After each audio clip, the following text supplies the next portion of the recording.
so many necklaces? Why you got necklace? Hi.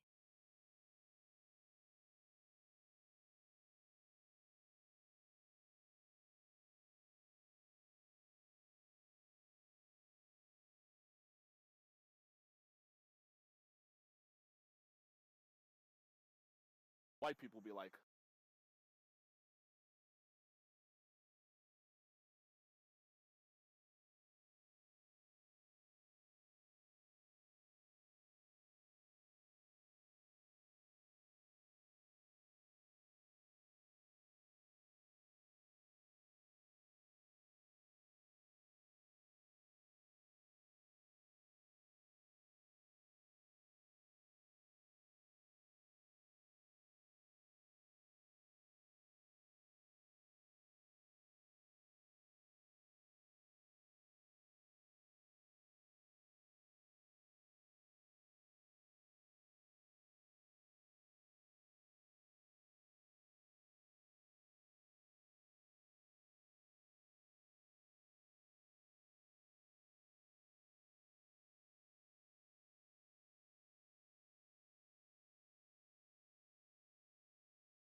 white people be like, Jake's actually finally gone.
What's up, y'all? What's up, y'all? Welcome to the live stream. Welcome to the live stream today. May 2nd for me. 2 days into May now.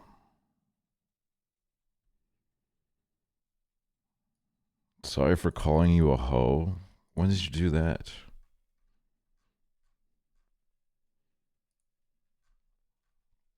Well, now my mood's been ruined. I misspelled high.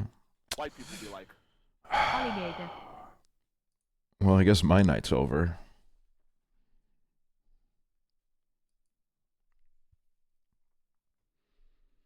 Guys, we have returned. We have returned. Today. My fucking Apple Watch is dead.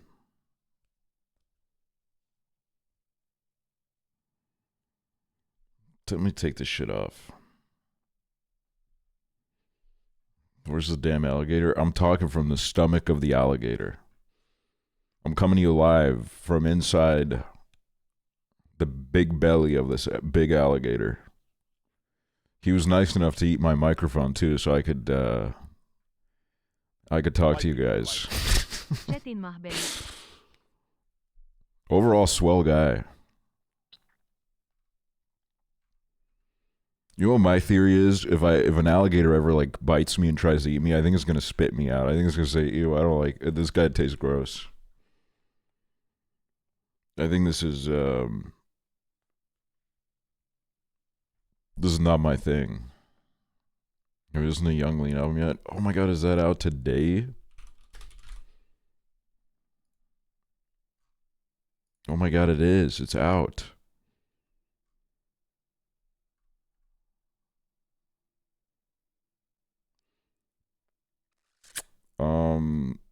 No, I haven't listened to it yet.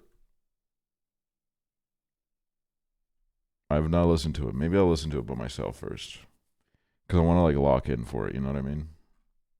Like this is my lord. So I gotta like actually listen to it, and then I'll be like back another day and tell you guys what I think.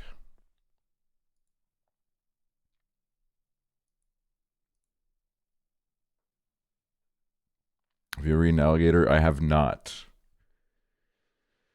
I have not eaten alligator because, like, how would I really? There's no alligators here, so I would need to, you know, I don't know how I would get access to one.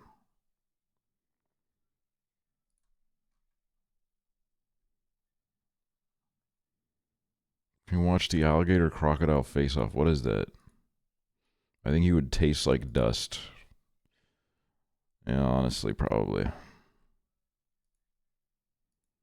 I think so. white people be like, Oh shit, new sub alert. Darth, thank you. Thanks for subbing.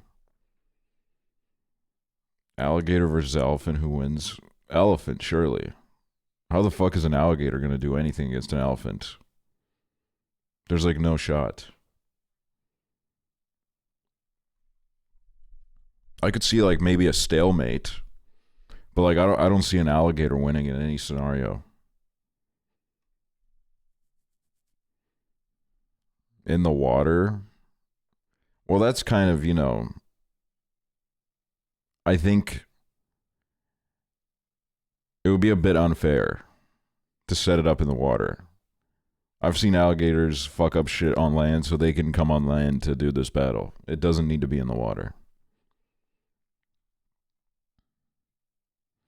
I think the alligator could bite and twist. Yeah, and then the elephant does like one little step and the alligator explodes.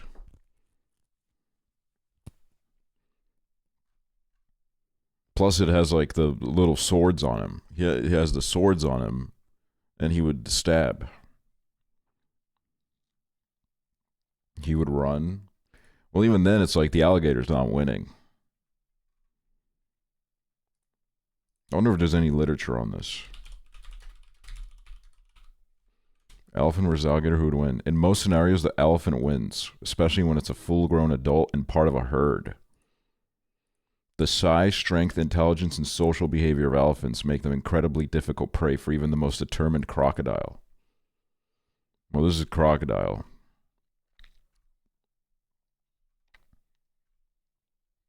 Yeah, I don't think they got a shot. The croc simply couldn't inflict enough damage to the elephant before being crushed to death. See, that's what I said. Where's my PhD at, dude? I said this was good. I said this was going to be the case.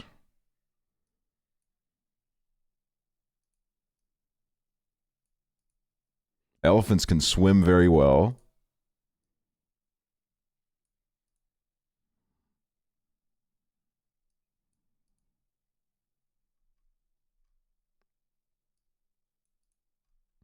Wasn't there like a game like this where you could set up like fake battles between things? Like you could put in like 100 bears and 100 guys. I mean, the 100 bears would win 100%. If there's, dude, 100 bears, that's crazy.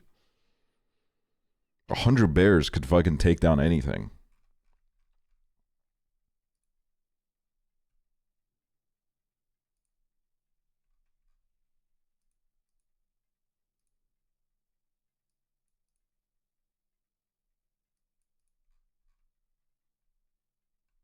Yeah, all of everything I'm reading, I even have a video in my search results that says elephant kills crocodile. So we have actual like video proof of it as well.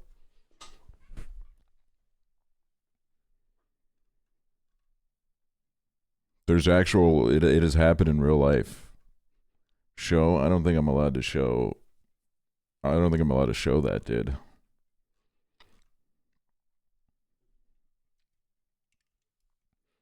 Two gorillas versus one smaller elephant. I just don't know how a gorilla would take down an elephant.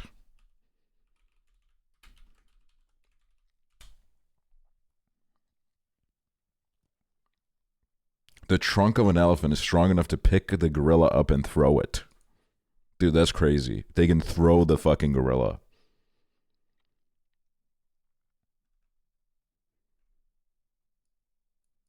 And while they're doing that, they're probably stabbing them with their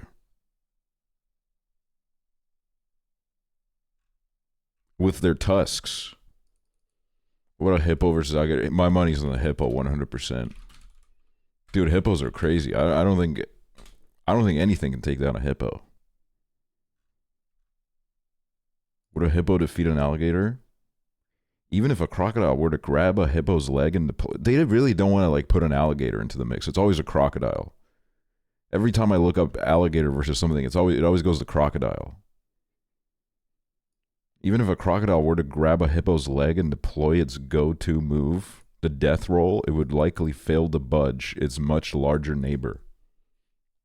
Yeah, see, that's the thing is like, as long as you got like a little bit of weight on you, they can't do shit, dude. Yeah, like good luck with the death roll, man. Good luck doing the death roll on a hippo. Like, is that all you have?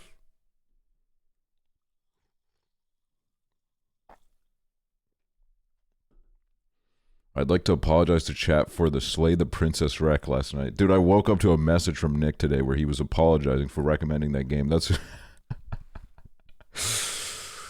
that's how bad it was, man.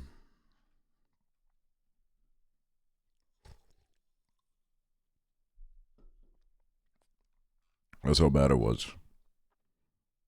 Why? What happened? It just sucked and everybody left. I don't think it was like a bad game. It was just I don't think it was like a stream game. Like I don't know. I was like I couldn't really there wasn't really much for me to work with. And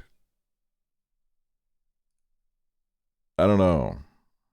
If I want to like get that into like lore, I kind of want to do it off stream. Like I could probably fuck with it off stream.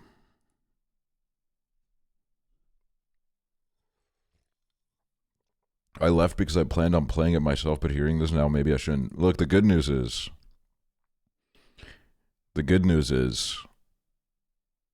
I got my money back, dude. I went a little bit over the playtime, but they gave me my money back.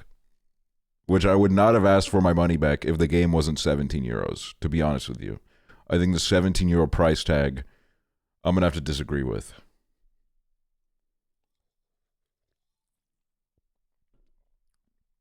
Okay, now we're locking it in. We're locking it in. Visual novels are banned from this stream. Never recommend a visual novel to me.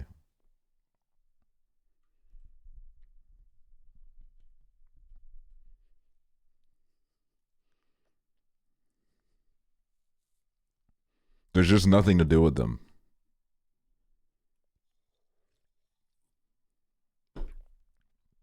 No more reading. I was excited because I saw that it had voice acting, but really it had like 2 people voice acting. And like the narrator, the hero, the skeptic, the opportunist, it was all the same person.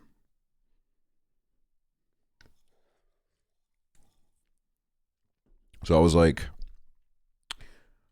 I don't know, I was tired of hearing this man's voice. But I felt bad that Nick felt bad for recommending it, because it really, you know, I don't think you should ever feel bad for recommending something. I think recommendations come from the deepest core of your heart. Recommendations are a beautiful thing.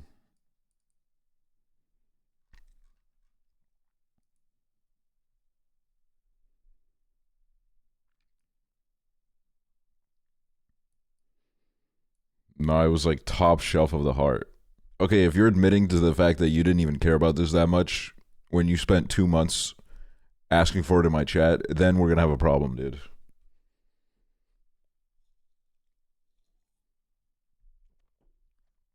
Then it's like sabotage, man.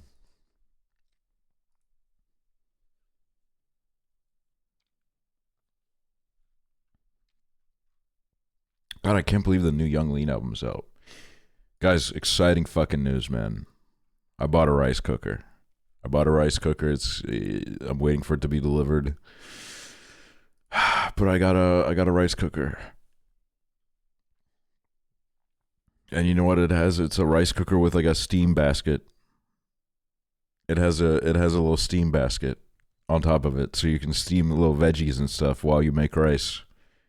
And I think this is going to change my life.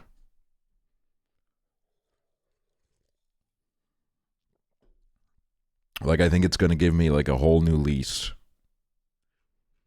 I saw a guy that was like, I use the steam basket to steam some salmon, and I was like, oh my God, that's amazing.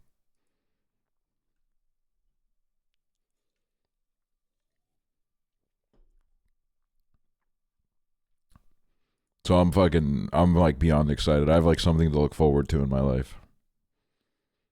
Can I get your input on something? Yes. Also, for future reference, you can just like straight away ask. You can like come in and ask what you need my input on. We don't need to do like the whole thing like, can I ask you this? Like, just ask it, and then if I don't want to answer it, I won't answer it. Because this, like, you know, it leaves a little bit of a vague energy in the room. It's like, oh my God, what kind of, like, what am I about to have to speak on?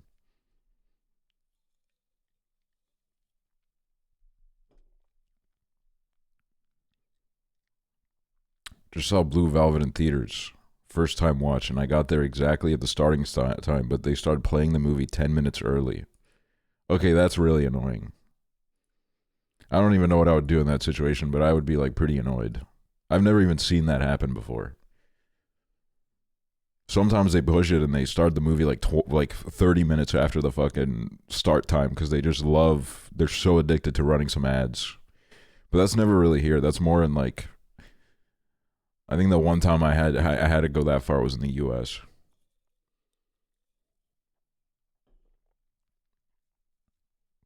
Yeah, I get the theater shut down. Hunt down the people that were in charge of the screening and get it shut down. Type shit.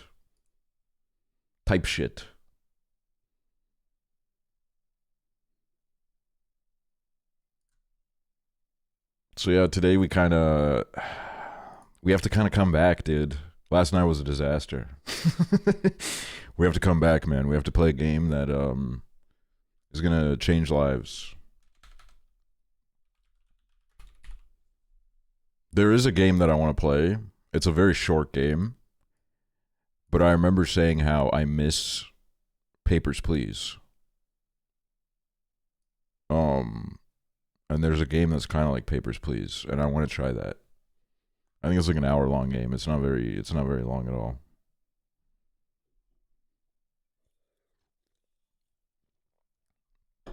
Is it the one Chib played?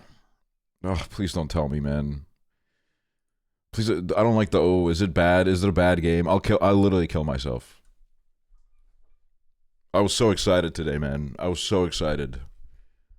I found this game and I was like, oh my god, I can go into a stream with a game idea. I don't know what I'll do if it's bad. No, it's good, I think. Oh, okay, so the O was positive. Oh, sorry, I'm used to people saying O when I like say something bad. If it's the bus one. No, it's not the bus one. Didn't Prezzo play it? Play what?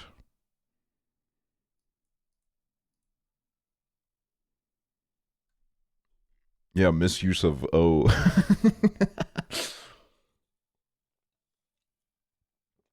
Where's the title? The title's That's Not My Neighbor. It's like Papers, Please, but you work at an apartment. You need to decide what people to let into the apartment.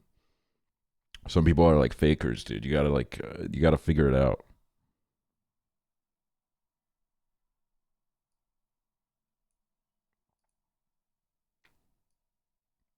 I love that game. Fucking crisis averted, dude. Crisis averted.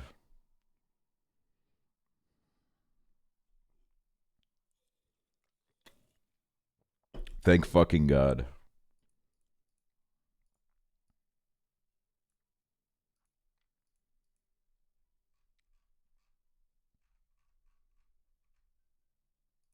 Bro, I was like trying to do my like casual role where I go on like the Jacksepticeye channel. I'm like, what has he been playing recently? And it's literally, I think his like 10 out of his last uploads have been Schedule 1. Like nobody's got shit to play, man. Even he doesn't have shit to do, man. It's terrible. Not even Markiplier. I looked at Markiplier and like, I don't know.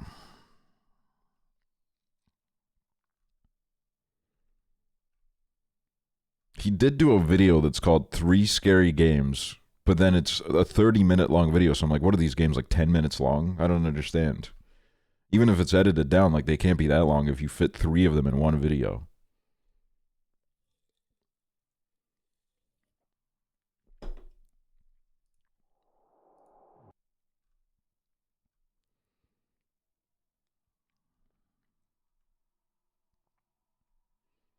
Yeah, no, this is...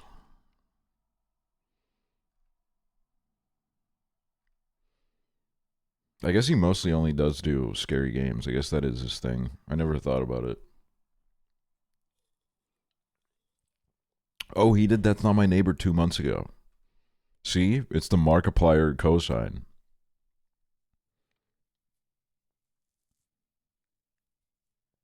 You can't say fucking shit in this chat.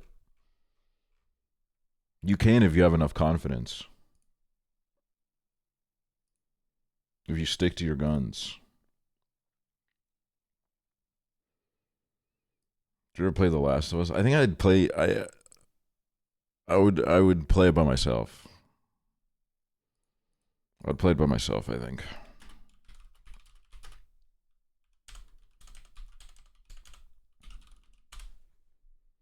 No, that's just 15 hours, man. I don't give a shit enough about it to stream that.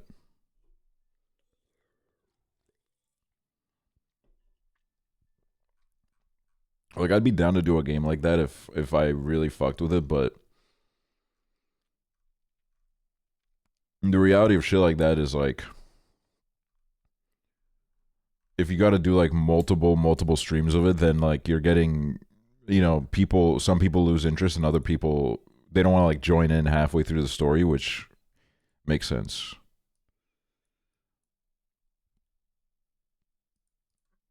Did you finish The Walking Dead? Yeah, we finished that shit. We did that. That shit's over.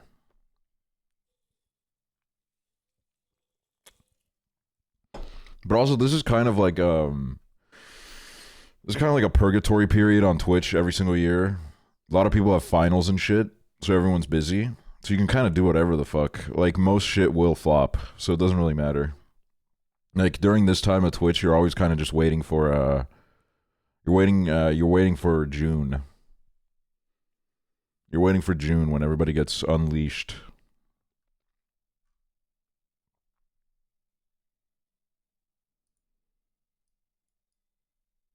Because, like, yeah, it's like April or May is when I start getting messages from all my streamer friends where they're saying, like, oh, man, my shit's falling off, bro. I've been getting a few of those recently. And I'm like, nah, man, you can't take anything that happens during this period seriously because everyone's just busy. It's a busy time in life.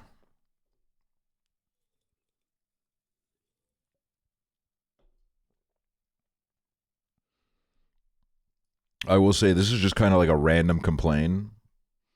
And like streamers do not have it as bad as most people, but I realized because of all of the tariffs and shit, the US dollar has tanked in value, which means that now when I get paid from Twitch and it converts to euros, I'm getting paid a lot less. Not like a lot less, but like it's like noticeably less. And I didn't realize that was happening until I like looked through it and I was like, damn, dude. The fucking US dollar's gone to shit. It's like a little bit worthless. Well, worthless is a bit much, but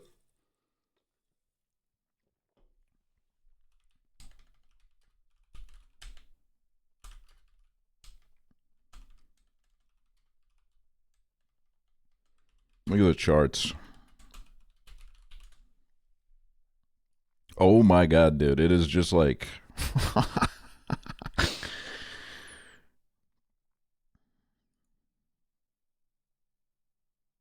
jeez Louise, man.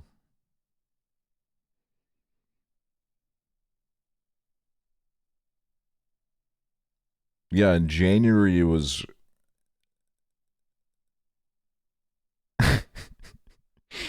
hold on.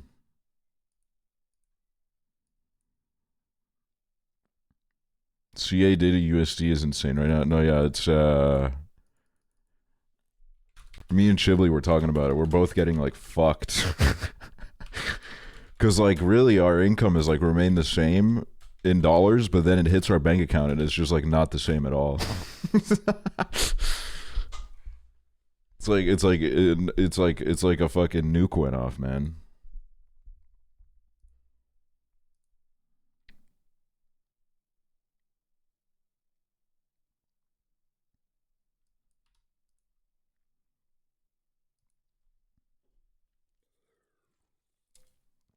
Should I buy euros? I did have. This is another thing I realized. I had $500 in like some kind of place. It was on some kind of account. I had $500 and I didn't realize it was there because I don't know. I just left it there. I was like, I like keeping like little money kept away because I'm like, if I ever feel stressed out, I can just be like, oh my god, I tucked away this little bit of money into this account so I can take it out and feel good about myself. It was $500 when I left it there. Or it was worth 500 euros. And I don't remember when I left it there, but now when I went to look at it, it was 450 euros. Which is fucking amazing, dude. That's incredible.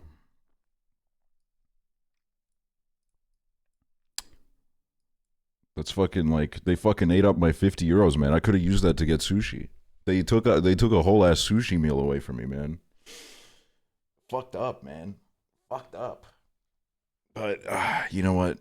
Sometimes you just gotta tank it, bro. You gotta tank it, man. It's no big deal. We tank shit like this.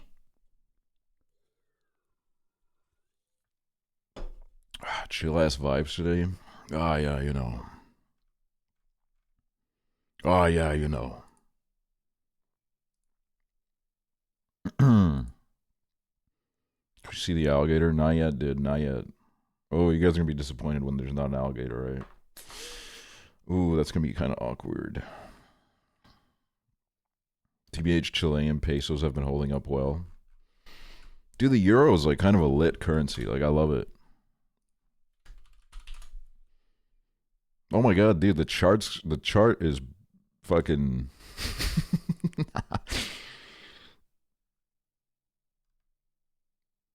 everybody you gotta get euros. Go to your local, if you live in America, go to your local gas station and try paying in euros. Tell them that it's tell them that it's taking over, man.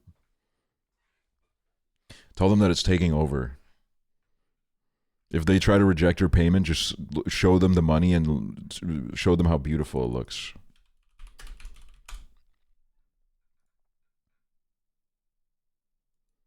Let me show y'all the euro bills. This is what euros look like.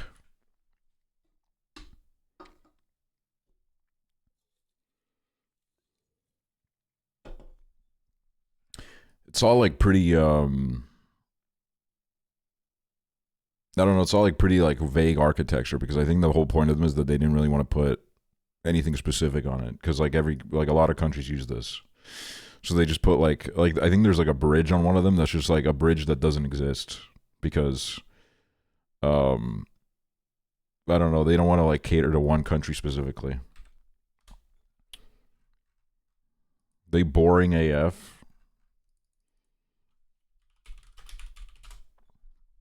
I would say that there's more exciting currencies in the world, but I think what's boring are dollars, dude.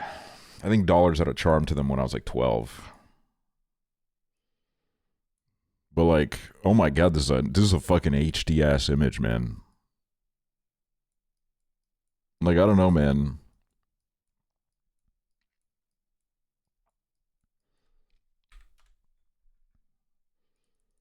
They're iconic, you're just biased. Yeah, sure. Whatever. Cheese. Estonia used to have its own currency as well. They were called the Estonian crown. This is what they looked like. It's like a bunch of like the lady on the 100 crown bill was a poet.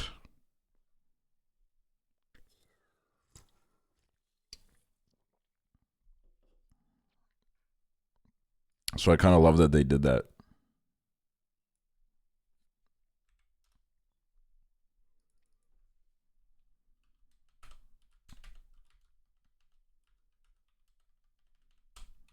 Costa Rica currency is cool.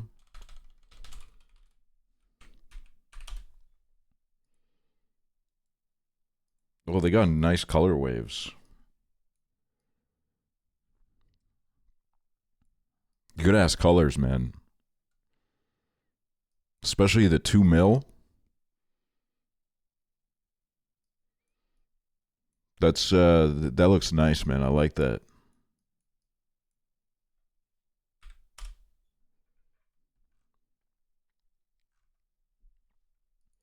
Look up Swiss franc. Oh damn, they cooked with this, dude. No wonder they're fucking holding on tight. Damn, bro, they got like different little hands. Different little hands on them.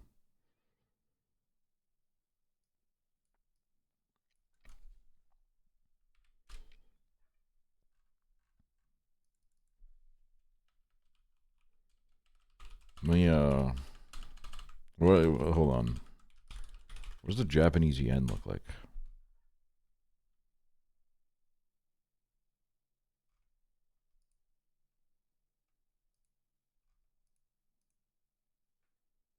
Oh, they're like okay. There's like cool little patterns on it and shit. Nothing too crazy though. American dollars are actually so boring in comparison to everyone else's bills. Like, why are y'all green? I did as a kid, I just loved looking at I loved looking at the Illuminati triangle.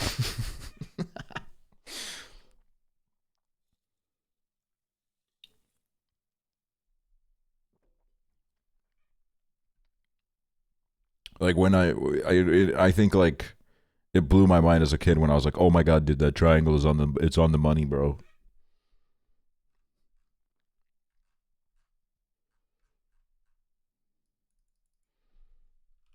And then Euro cents. This is what they look like. And then on the back, every country when they join the Eurozone, they get to put their own design in. And some of them have really cool designs. But the Estonian one kind of sucked because they just put a map of our country. Like, that's so boring.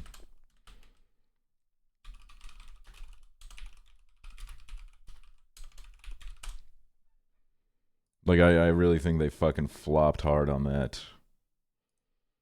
Hold on, let me analyze this. Okay, I thought that this image was supposed to be huge. I looked at the dimensions and they lied to me, bro. This is not...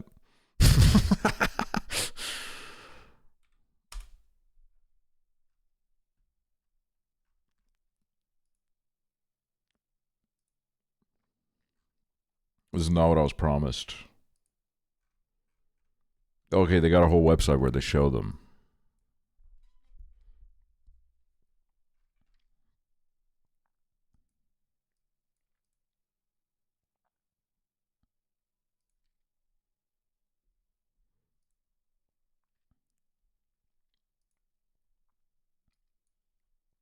Andorra, there's nothing here.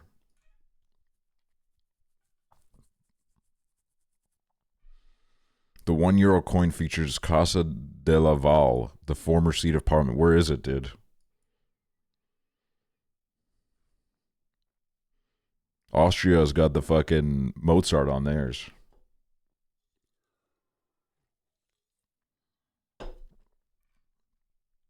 Belgium.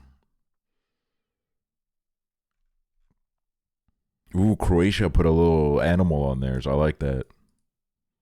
See, I've never even seen this one because I haven't used cash in maybe 4 years.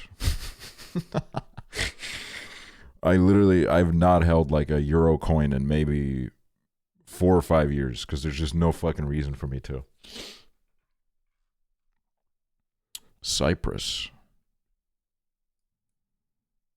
Yeah, like, look at this, man. Really? You put the fucking country map and then the name of the country? Like, come on, bro. That's so fucking boring. Everybody else puts, like, fucking Mozart and shit. Like, I'm not saying we should put Mozart. He wasn't from here, but, like even Finland, dude, they at least put, like, a pair of birds. France. Pretty cool. Germany. Ooh, okay, the Greece one is fucking awesome. What would you guys even put on it? I don't know. We could put anything like a wolf because that's like our national animal or some shit. We could put a bird. What does Estonia have to offer? This low form bait isn't even working, dude. Everybody else is putting like animals. You're acting like we don't have animals. We got animals, bro. We got animals. We got trees and shit. Everybody else is putting trees. What do you think? We don't have trees? The whole country's trees.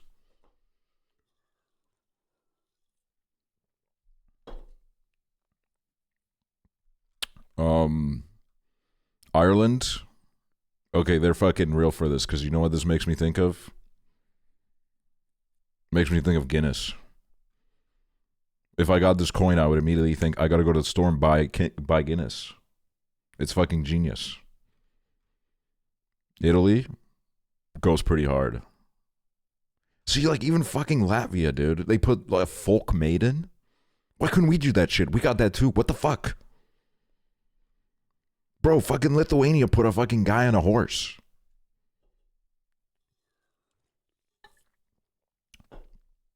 Like, it's so embarrassing. Luxembourg. Oh, I'm kind of interested in this little thing here. When I went to Lithuania, I did not see that shit.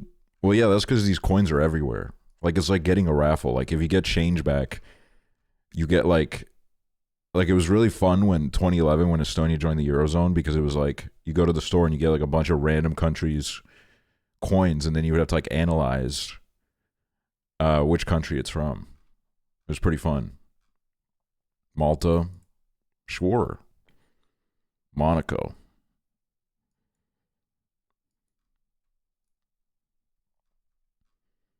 Netherlands.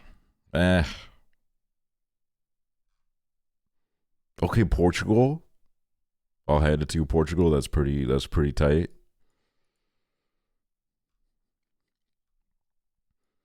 San Marino, Slovakia, Slovenia. Little guy with a beard. Author of the first book printed. Wow. Spain. Ah, just some fucking guy. Vatican City. Oh my god, they got their own fucking coin, dude. Holy shit. I didn't even know, man. I didn't even know they got their own coin. And then what the fuck, man? They have like 5 people and they get like 100 coins. Man, that's fucking ridiculous. Okay. We're stuck with the same ass shitty one that someone designed in 2011 and Vatican City gets like 10 of them. Ridiculous. Straight up ridiculous, man. You people will never understand the gut-churning experience of seeing King Charles's face on the money and not Lizzie. Yeah, I haven't held that money since all that happened. Have not held that shit. You've seen the Philippine 100,000 peso note? It's the size of an A4 page. All right, this I gotta see.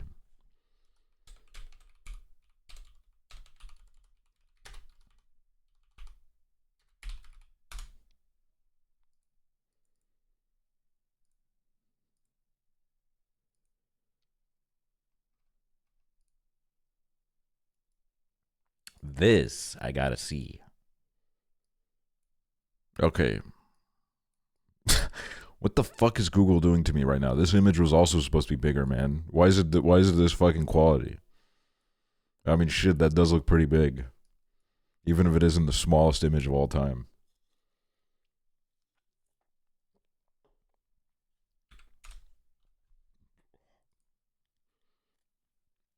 But that's... Google's telling me that that's 1,500 euros. Why do they have a bill for that amount of money? That's crazy.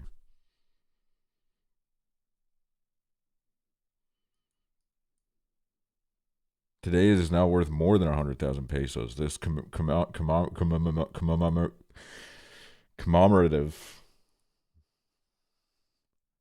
banknote was recognized by the Guinness Book of World Records as the world's largest legal tender note until the record was overtaken by Malaysia's 600 ringgit commemorative banknote. Okay, dude, they're fucking like, they're making bigger banknotes like they're building skyscrapers. Like, what the hell's going on? Now I gotta look up this.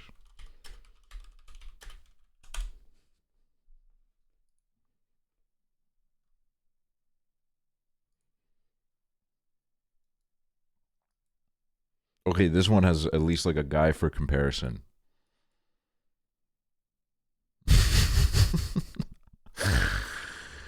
Dude, imagine pulling up to the gas station with this shit, man. Imagine pulling up to the gas station with this shit and just wanting to get like a sody. So you fold in that in your wallet. I think you're not like, you don't actually use them. You could. I think they're legally you're able to. But they're more so for like vibes. At least that's what these articles are saying to me.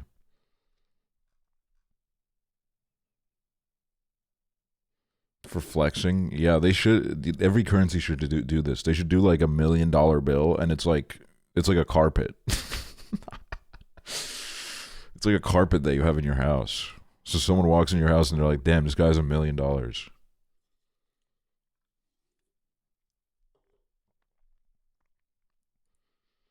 I think that would be pretty fucking cool, man. It's basically like buying a gold bar. That is true.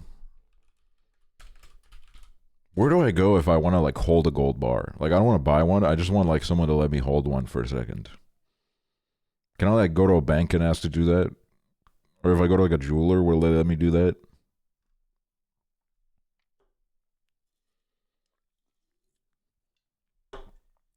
Break into a bank vault? Well, I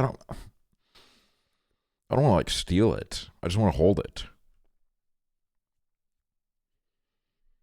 Your ass would drop it on your toe?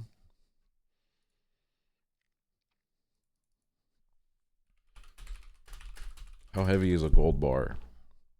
12 kilograms. Damn, that's like a weighted blanket, bro. That's like a weighted blanket. You know, I was considering adding a weighted blanket to my rice cooker order on Amazon today. And then I was like, I don't know, man. I don't know if I, like, I don't know. Like, I don't know if I want to make this step in my life right now. What's up, Angie? Are they expensive? No, like some of the ones I was looking at, they weren't bad.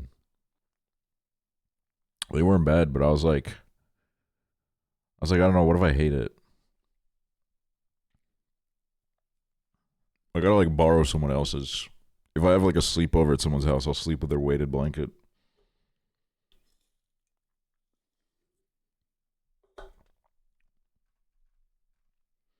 Mine is rotting in the back of my closet. What can I have it?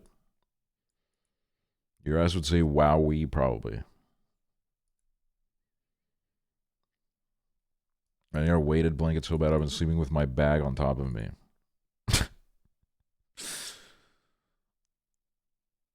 My weighted blanket broke so like the weight wasn't evenly distributed.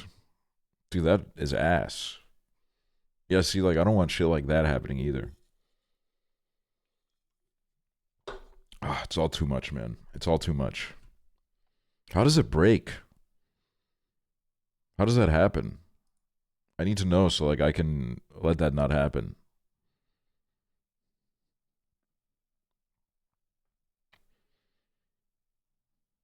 So we got to get the gridded ones.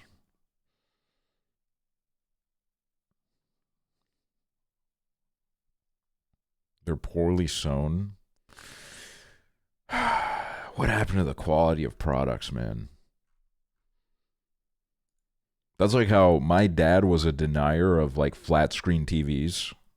He said that flat screen TVs are not built to last. My whole childhood we had like the big square TV with the big box on the bottom of it, and sometimes like the picture would warp on one of the sides, so my dad would have to go up and beat it with his fist until the picture went back. And while he was doing that, he'd be like, well, at least it's not a flat screen, okay? With this one, if it breaks, you can just beat it until it works again. Like, I remember one time we went over to someone's house and he saw a flat screen, and he just, like, the whole time we were there, he was just shitting on their flat screen TV. It was, like, embarrassing, dude.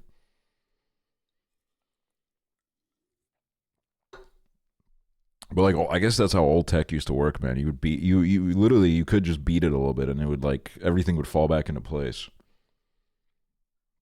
Which is awesome.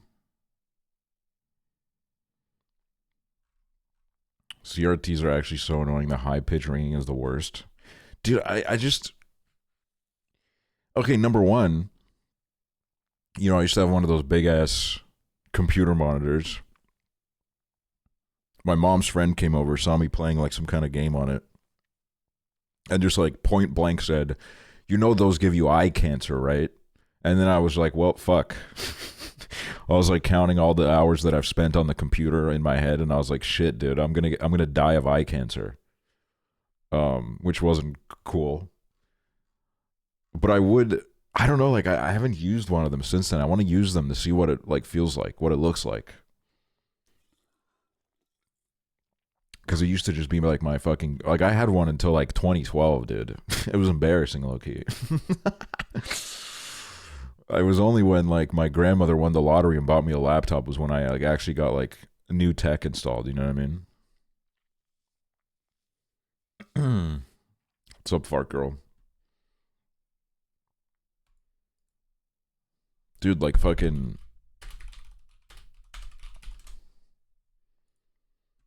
Oh, like look at this image, man. This image for me, dude, pure nostalgia, man. This is the kind of shit I was rocking with. The fucking white keyboard. The fucking monitor. Oh my god, if speakers, every computer used to have speakers.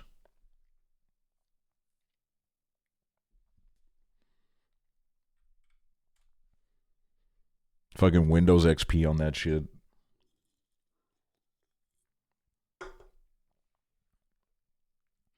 That was my grandma had up until like COVID. I still use the wired mouse. I did switch to wireless because okay, so I have this thing. I need to, if I put on shoes and socks, I need to be able to move my toes the right exact amount. Otherwise, I get really pissed off. And people have tried to like give me a diagnosis based off on that before. And I'm like, well, we'll look into that. But the same thing started happening when I had a wired mouse because I felt like I could feel the cord every time I was moving the mouse. And I was like, I need to get rid of the fucking cord because it would be like hanging off the back of the desk and it would be plugged. And I was like losing my mind because I was like, I feel the weight of the wire the whole time, and I'm getting like the same emotions that I do when I put on shoes where I can't move my toes the exact right amount. It was like freaking me out, man.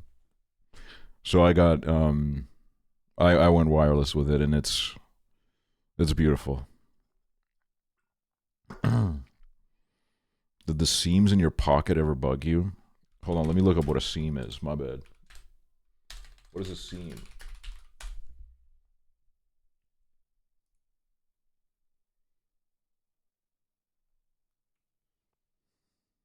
Oh, how did I read that? How did I read that as pocket? Did somebody say pocket?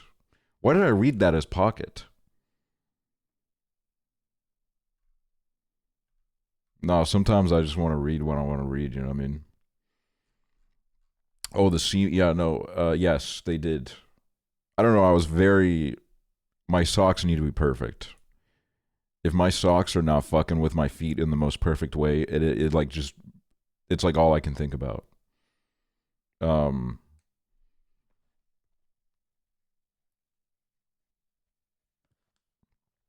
worst gift that I ever got in my life was when I was like 11 years old, and my mom gave me toed socks where like you put the toes in all of the different compartments. It was the most uncomfortable thing I've ever worn in my life. Like I remember my mom was like, "Put him on, try on your new gift," and I wanted to bang my head against the wall. It felt so horrible.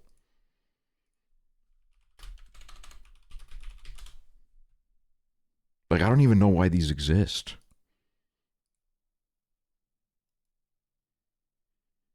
Did you tell her you like them? No, because they made me feel so horrible that I had to be honest. I was like, I really don't like these.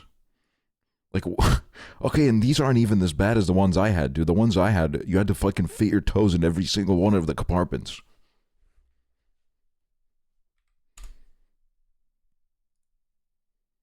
It was fucking horrible, man.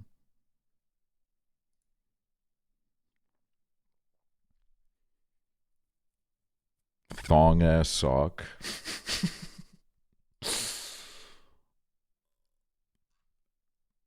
Yeah, no, it's now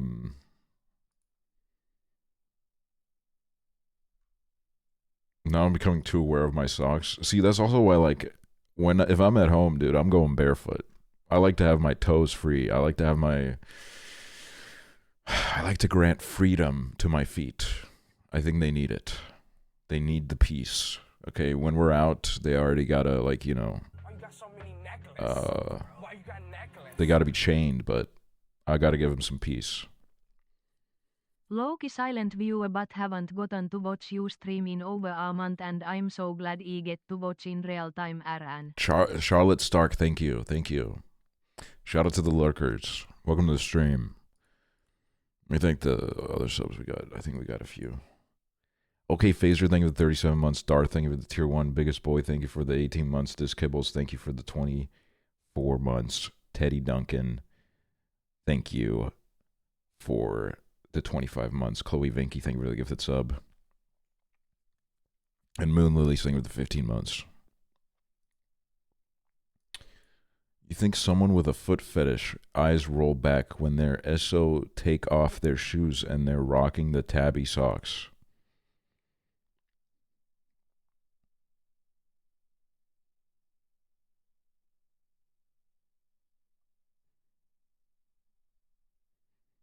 I didn't give you permission to read that. If you're going to put a message in my chat, look, I'll be honest with you guys. It's not 2021 anymore, okay? I see the messages. I see them, dude. They're right in front of my eyes.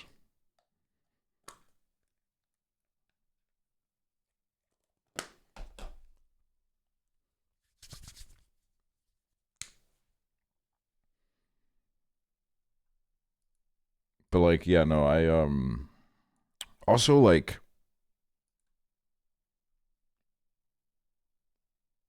you know what really used to make me sad? When like an old granny would gift me some like woolen socks and I'd be like, "Oh my god, wool socks, how sweet." And then I'd put them on and they'd be itchy as fuck. Made me want to die, dude. Made me want to die because number one, I was literally like felt like I was being tortured, and then number two, I felt bad because the gift wasn't like, you know, I couldn't wear it.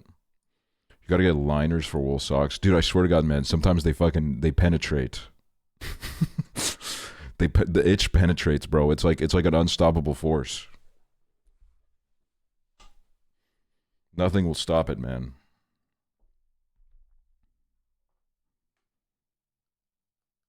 Y'all can question mark. You know what? Okay, here's the thing is,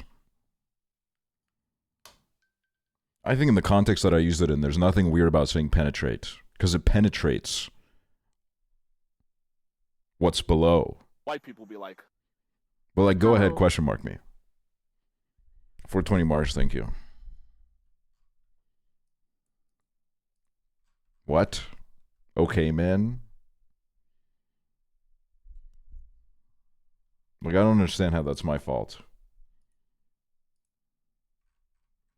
I hear you. Thank you, Nolan.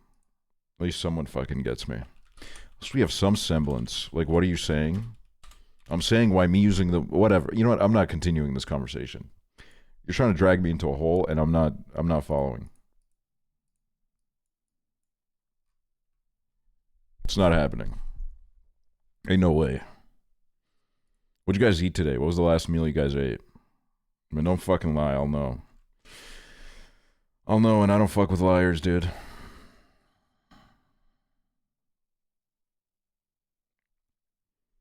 Ooh. Oh, man, there's some fucking good ones here. Oh, Nando's. Banh Mi. Oh, yeah. Meatball hoagie. Oh, yeah.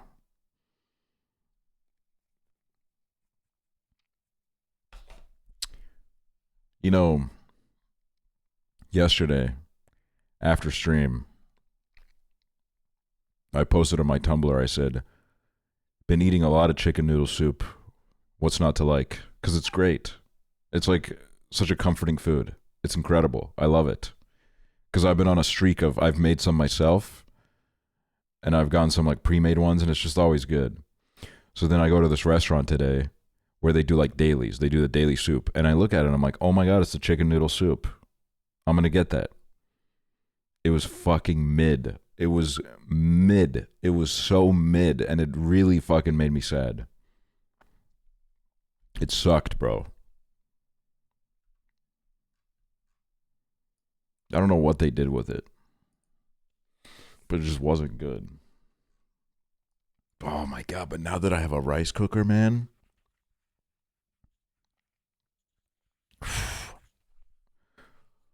Oh my God, I'm fucking telling you, man.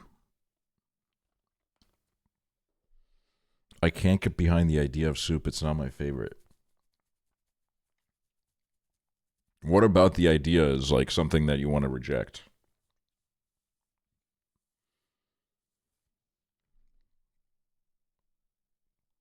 Tomato soup is ranked. Yeah, I'm not crazy about tomato soup.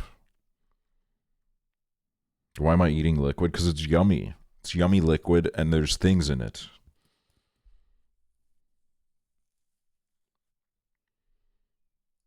I went to a soup contest once.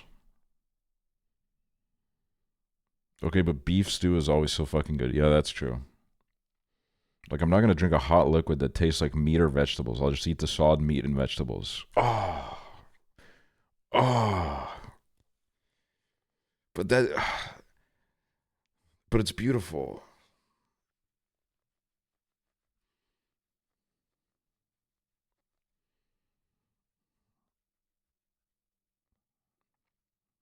Ludwig mentioned Toontown on the Northern Line episode of The Yard. I didn't watch it, but why did he do that? You should have a personal ban on pie because why is the fruit hot?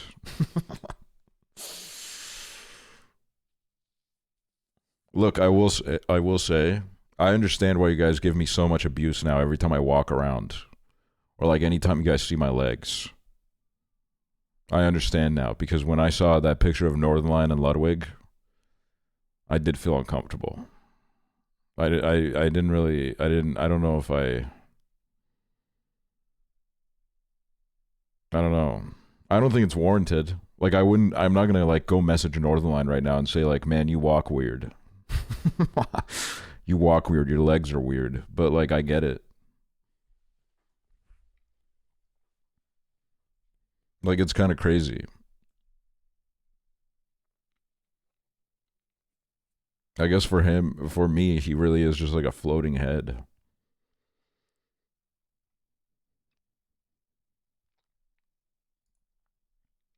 Why you got so many necklaces? Why you got necklace? Hello everyone.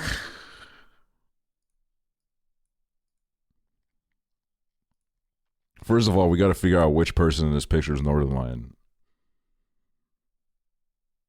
I'm gonna guess it's this one. Bro, he's got the socks on.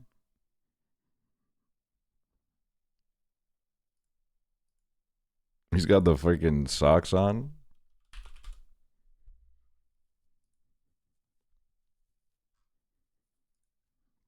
But like, look at this image, man. First of all, why does he have such like beautiful eyelashes? If you get a real close look, he has really beautiful eyelashes. It's gorgeous.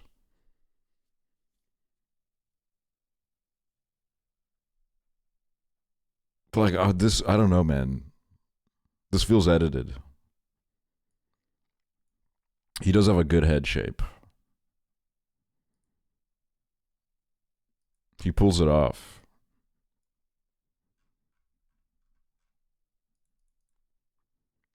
No headphones is unnatural. Yeah, it does kind of, you forget that people have ears.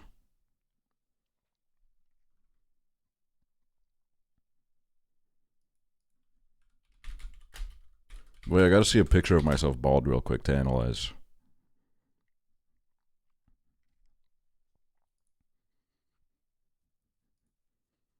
Dude, some of these pictures are horrible.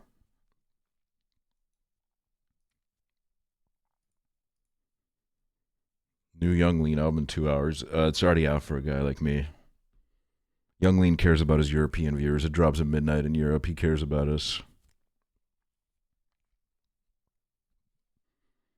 Okay, this picture. Why is it not letting me put it in the fucking whatever? I'll pull up the tweet.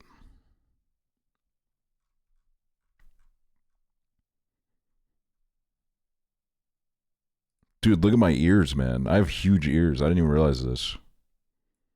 Big ass ears, bro. Big ass ears.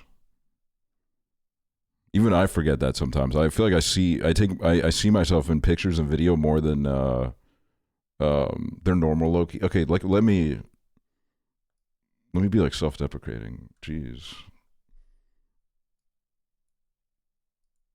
You're serving in that pic, thanks. I was just, yeah, but what I was saying is sometimes I get scared of myself without headphones. Pull out the ear. Nah, you guys are getting no ear tonight, man. You're not getting ears.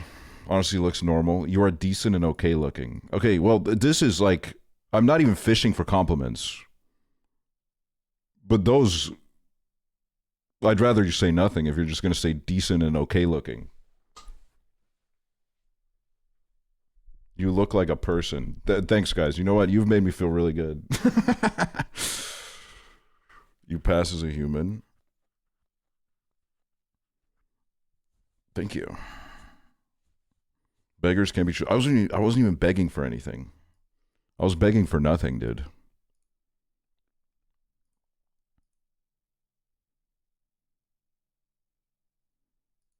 Dude, look at this picture. What the fuck is this? The lighting in this picture is really creepy.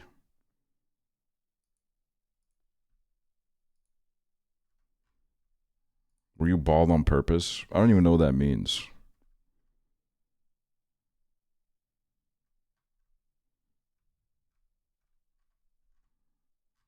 Like how, like I guess balding is how you'd be not bald on purpose, but like it wouldn't just like fall out like that, you know? I think you look better now than other times. Well, I'm going back to that eventually, so. I'm going, honestly, probably this summer, I think. This summer, I think I'm going to go bald. I think it's been calling me. But we'll see. We'll see how I feel when it's time to get a haircut. Maybe I don't want to. Maybe I don't want to get a haircut, so I'll just shave it off.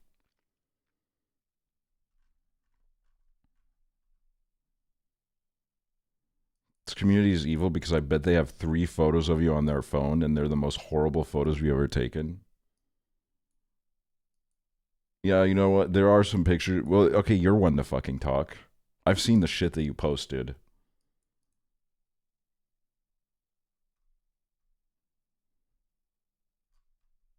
Remember when you shaved everything off on stream? Yeah, I'm not doing that again. I think I'm like, I don't know, my face needs like something on it. I feel like I look like I'm 4 if I shave my beard off and my mustache and shit. Like I think something has to remain. It's like too much if I get rid of everything. Fortnite season ends tonight. Might be a sign of play. I look. I would love to do a Fortnite stream, but like I just don't give a shit about it right now. To be honest, like that's my problem with it. I think Fortnite is something that like comes and goes for me, and right now it's went and it hasn't come back.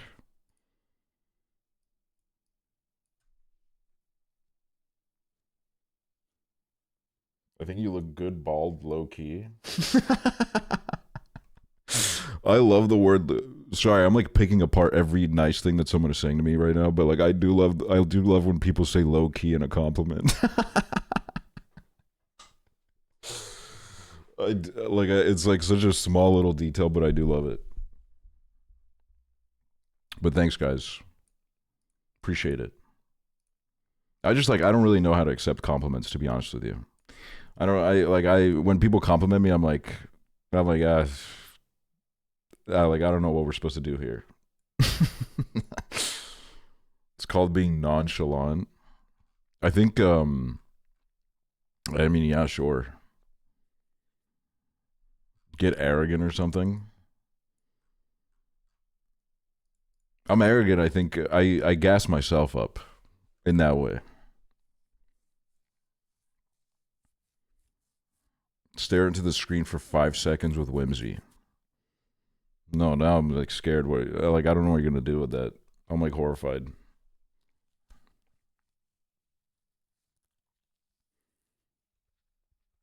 I do think like 75% of being bald is just like, I think it's like the confidence to do it, even if like you have like a bit of an unorthodox head shape. I think as long as you put some confidence behind it, like I think you just you tank it. Although it is like, you know, people are very fascinated when they see someone that's bald. I did see Northmine's always talking about it. Someone in his comments was like, they brought up a good point about how like every villain, they love making the villain bald. So I think that's what's made everyone like, every time they see a bald person, they have to like go up to them and be like, damn, you're bald, bro. Like I think subconsciously that's been installed into the back of people's brains. And there is like something about it. Like I get a lot of attention when I'm bald. People are like, I don't know, it's like I'm from another planet or something.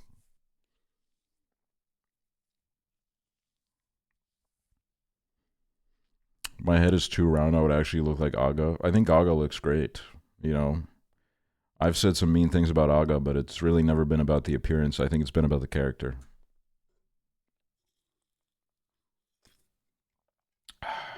Damn it, I'm out of Dr. Pepper. That was my last sip.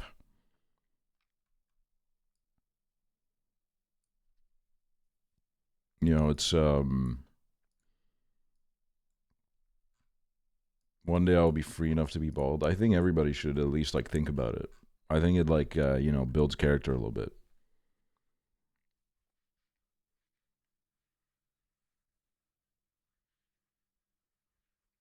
I love shaving my head, but everyone always looks at me because they're like, "What the fuck, bald girl?" They're just jealous of your swag, low key. Like that's all it is. That's how you gotta manifest it in your brain.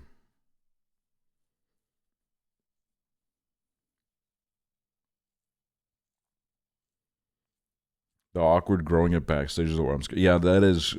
If you go from like bald, well, it all depends on your hairline, I think, and also confidence. But like, for me, it's like I look like Chicken Little for a bit if I'm trying to like regrow my hair. Like I there is like a really awkward phase where I'm like, I just don't like fuck with what's happening on my head right now at all. And then it grows a little bit more, and I'm like, all right, this is fine.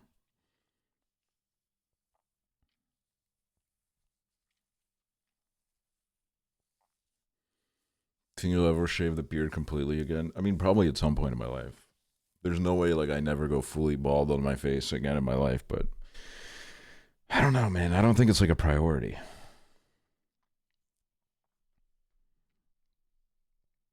Ludwig looks great through the entire process except for when he is completely bald. I like. Hold on, I gotta refresh my memory.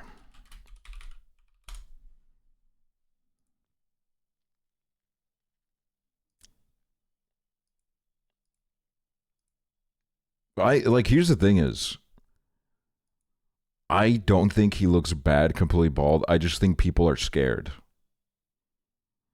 I think they're scared. They got scared because they didn't expect what was underneath. They got worried. Because I think if he was a guy that was bald from the start, everybody would be like, "Damn, he looks good for like a bald guy. Like that's good." Like I think there is like a bit of like a Tyler One thing going on with the head, but like I think that's beautiful. Maybe I'm just like a bald glazer though. You know, I always stand with my bald brothers.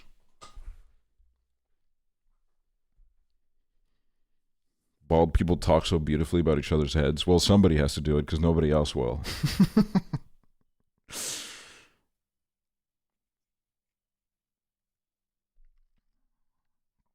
Is there someone you think looks bad bald? I don't really have like a go-to. I think, you know, when I left middle school, I'm not like a saint. Okay, this isn't me like virtue signaling, but I do think this is like an important psychological exercise. When I left middle school, I was like, maybe I should not analyze people's appearances as much. And all of a sudden you realize like there really aren't that many ugly people in the world. You know what I mean? It like kind of it's like a mindset kind of thing. And I do think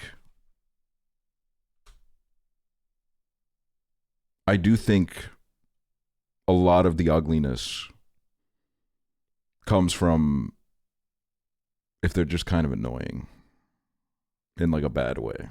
You can be annoying in a charming way, but like if you're annoying in like a really shitty way, then I think you immediately become ugly.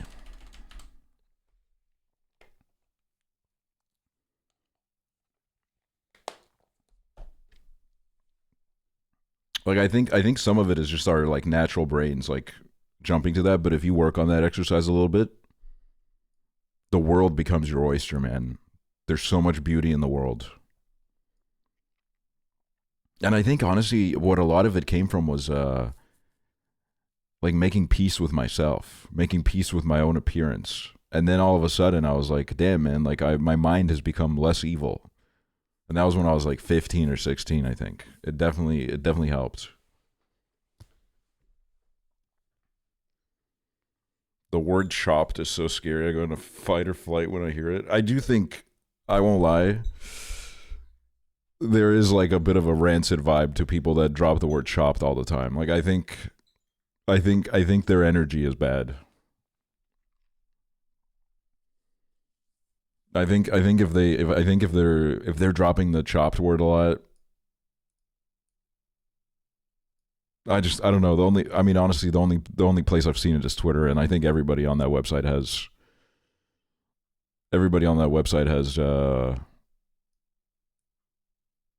they have mold inside of their hearts, bro.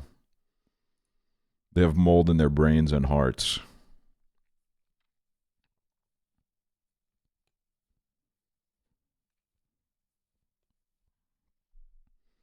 Especially if they ask for body count. Dude, I fucking hate like the straight people sex discourse that ends up on my fucking timeline every once a week. There's a day where Twitter is like, here's a bunch of straight people talking about gender roles in relationships, body counts, all that shit, and I'm like, dude, this feels like I'm reading like fucking prehistoric text, man. This feels like I'm like I like jumped into a fucking time machine and I'm reading some shit from like 200 years ago. Like, what the fuck are these people saying? They're like total fucking prisoners to their own fucking mentality. They're analyzing shit so deeply that it like actually owns no fucking relevance. A lot of it is just like obviously stupid ass men, but it's just like I just hate whenever that shit is on my timeline, man. It's like, you guys are so fucking miserable, and it's literally all your own fault. Like, it's literally your own fault. Like, you gotta, like, let go of all this shit.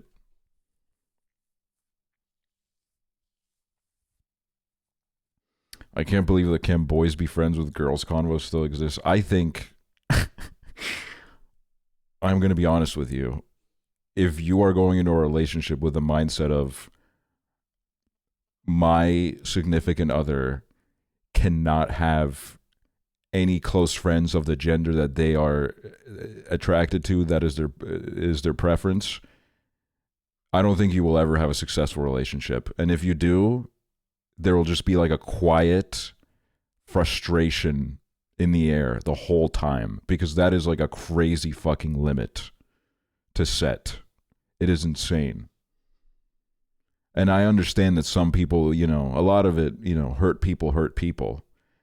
But like, my God, like, you got to get fucking therapy or something. Like, Jesus fucking Christ. Like, you need to get help in some fucking capacity if this is actually the fucking guidelines that you're setting for your relationships. Like, it's like not healthy whatsoever.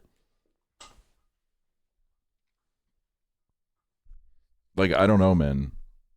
It's crazy to me, the idea of like entering a relationship with someone and then all of a sudden, like, well, what the fuck would I even do? What do I just gotta have like no friends? I gotta have like zero friends? Like, I don't understand what that means. It makes no sense. It's just it's just so frustrating watching people constantly build their own prisons. Over and over again. They build their own prisons, and then they're constantly just going on about like, why am I so miserable? It's because like, what the fuck are what are you yapping on about, dude? You're insane. Like, just take a fucking breather and realize that none of this really matters. Like, the heart, this is what I always say, the harsh reality is, if someone's gonna cheat on you, they're gonna fucking do it.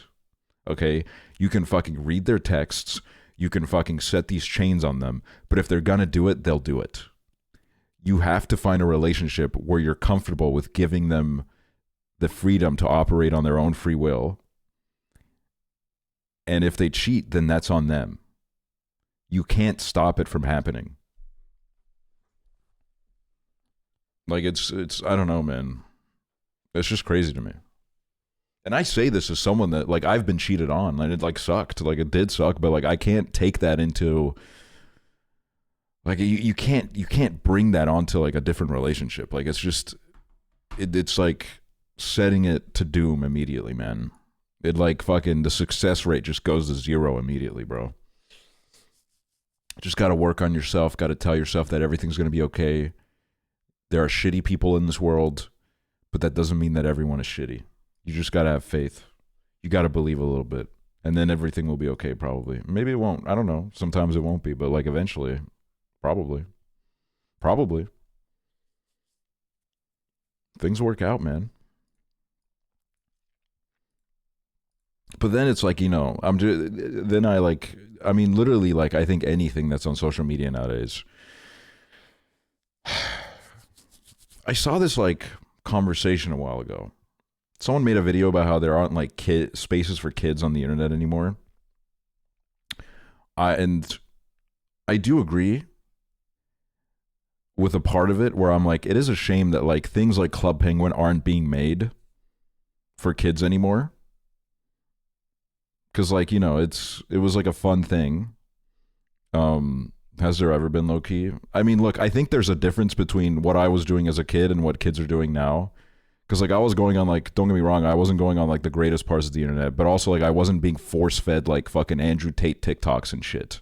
Like I think that's the big difference that's happening right now, where like that wasn't really something that I was being able to at will be fed to me immediately. So I think that's where like the good point in the argument comes from. But what I found really frustrating is that I think with like a lot of conversations, people who had no fucking idea what was going on joined the conversation and said, yeah, I think it's weird if you're like fucking 25 years old and still going on Club Penguin. First of all, no fucking kids play Club Penguin anymore, okay? What kind of a fucking 10-year-old even knows what the fuck Club Penguin is? Those games were big when like we were kids. You go on like all these games, you go on Club Penguin, you go on Toontown. Dude, I go on Toontown, I do a building with someone. They're talking about how they like got to take their fucking kid to bed. Everyone on that game is like 46 years old. So the conversation turned into this thing of like, invading children's spaces, which, you know, I think there's points to that, but I think to bring up like Club Penguin and shit as an example is crazy. Like people are just fucking saying anything, man. Yeah, they need something that's made for them. They need their version of Club Penguin, which I don't think is that easy to do anymore because the media consumption landscape has changed so significantly. If you were to do a Club Penguin today, it would need to be made in like a whole different way because subscriptions don't work anymore. There would be no way to have that part of the game be as it was because nobody's fucking paying for a subscription to a game. We already have like, you know, like 20 subscriptions a month that we have to consider. A parent's not going to be like, okay, I'll pay $10 a month so you can go on this like virtual world type shit. And now like were these spaces back then infallible? No. Okay, there were... I was a frequenter on Habbo Hotel. And if you look up Habbo Hotel scandals, look, it wasn't great. It wasn't great, okay? But like I would argue that even then it was better than like letting kids fucking browse TikTok, honestly, man. Like I think it was like 100 times better. Because you know what? At least it taught me like it taught me how to like, I don't know, it taught me business, dude. It taught me how to scam people.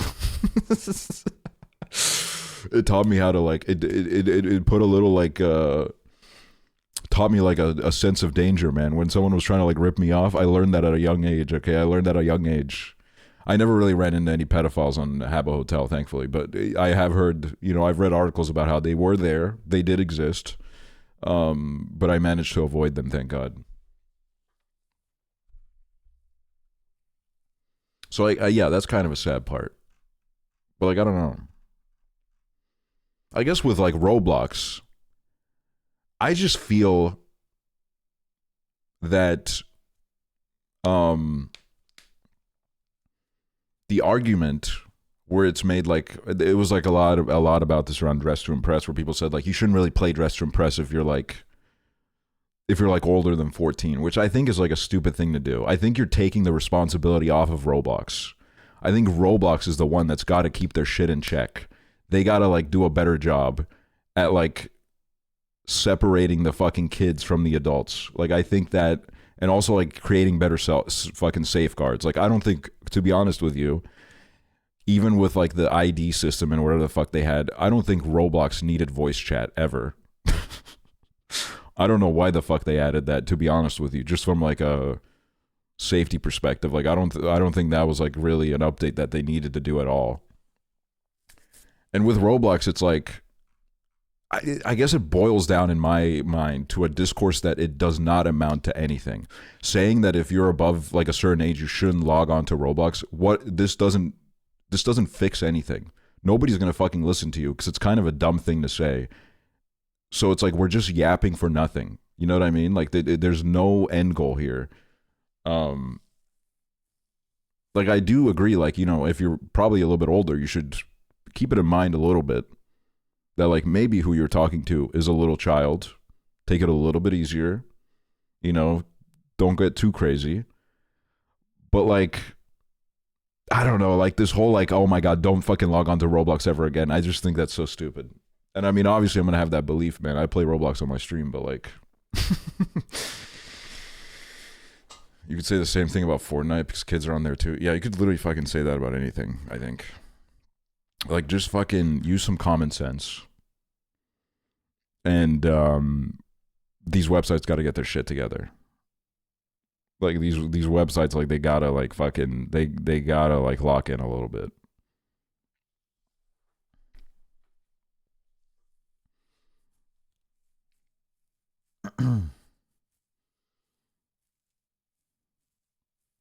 Some of those children come onto Roblox ready to fight though. Like, what are we meaning? Yeah, that's true. That is true. Did you ever play Little Big Planet? No, I didn't, but I watched like videos of it. It was a very cute game.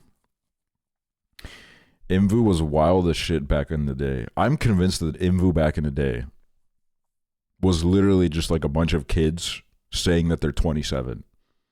Because I went on Imvu and I was like, I'm 25 and I have a job, and I was like 11. And then I would be dating someone and they would also be like, I'm 25, I live in Arkansas. And then their job would be like something that like a kid would say their job is. Which, like, you know, not like a it was definitely like a crazy ass environment. But now it's like, I think now when you go on games like Imvu, now it is just like 40-year-olds.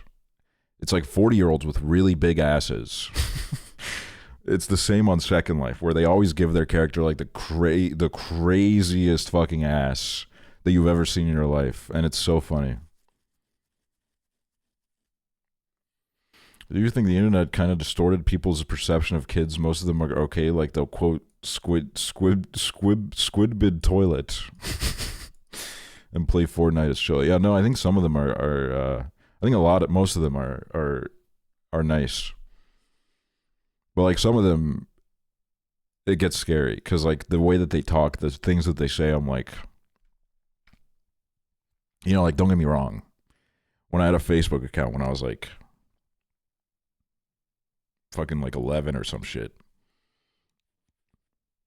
I was cursing on there. Okay, I was saying curse words. I had a big potty mouth. But like really, like, you know, I had no idea what was going on, which was good, I think.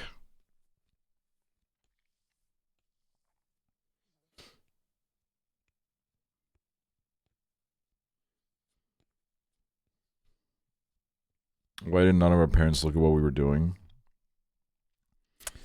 Yeah, I think I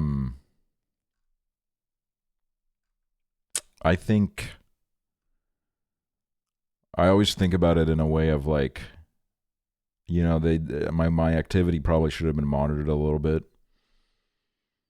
But like I guess, you know, when that paycheck hits at the end of the month, I'm like, thank God it wasn't, because it really worked out for me. Like, I'm not gonna lie, man. Like, it really fucking worked out for me. But like, you know, as a general rule, I think it should be monitored. Because I think if my activity was monitored, if my parents saw like the shit I was uploading to YouTube, like I think my dad would have probably like taken my computer away when I was uploading Michael Jackson music to YouTube, because he would have been like, they're gonna take you away, son. They're gonna arrest you because you're illegally uploading music to the internet. So I would have like lost every privilege just on that basis in general.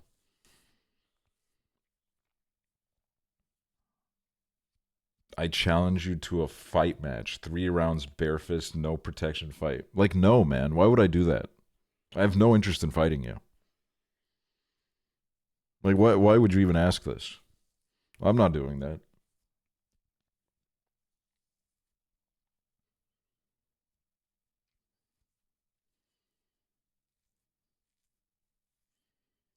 As long as I was quiet and out of my parents' hair, they did not gaff what I was doing on the internet. I think the only time my dad cared about what I did on the internet was when I don't remember what I was trying to download. I was trying to download something, and I accidentally, in the living room, opened up like a meat spin thing, and it was one of those things where it would give you a pop-up. It'd give you a pop-up so you wouldn't be able to close the tab because there was constantly a pop-up going on like, you've watched meat spin 20 times. Every time it would do a spin, it would give you another pop-up where it's like, you've watched meat spin 25 times. And I was like, I remember when that happened, I was like screaming. I was like, oh my God, oh my God. And my dad was like, what the fuck are you doing on here, son? What the fuck is this shit? Because I was like, honestly, like, I didn't really even care about the meat spin that was happening. I was just like, oh my God, my dad's going to be fucking pissed, dude. I've put like a thing on the computer where the meat spin can't get off the screen. There's just a spinning penis on the screen nonstop. So, you know. That was like the only time I really remember there being anything about that.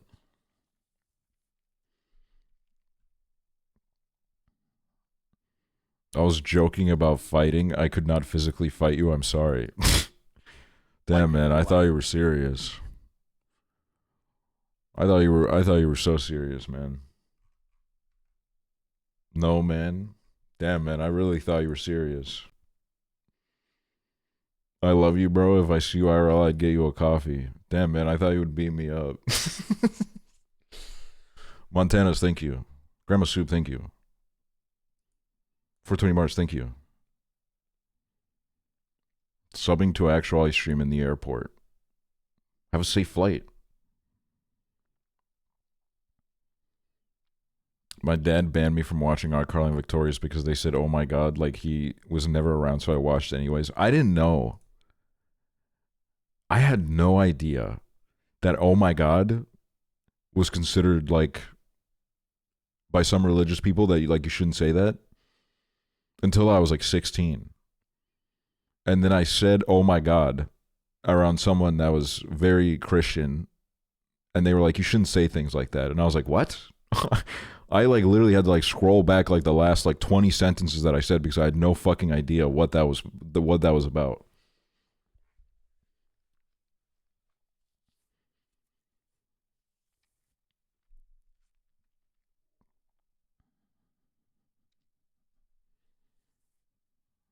Going to Christian elementary school and other kids would get so mad at me for saying it. Yeah, I don't know. I was like so removed from that. Except for like one time when one of my relatives who wasn't even religious in any way was trying to convince my mom to put me in Catholic school. And I was just kind of like confused. I was like, why? And then it never ended up happening. But there's a like a timeline out there where I went to Catholic school. I went to like I swear to God, it must have been like the only Catholic school in the country, man.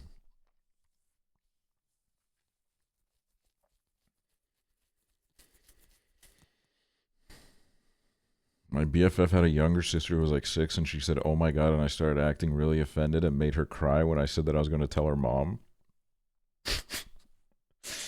No, that's fucking crazy, dude.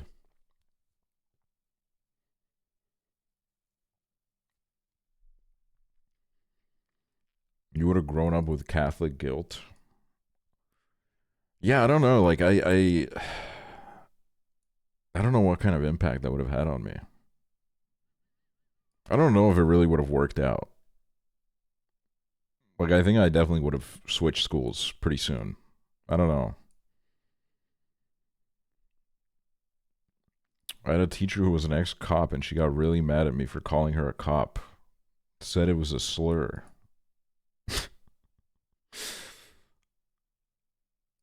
Now that's fucking crazy.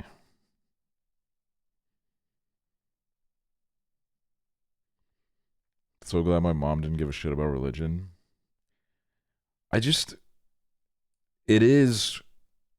was very interesting. Coming from the way that I was raised, where like literally nobody was religious.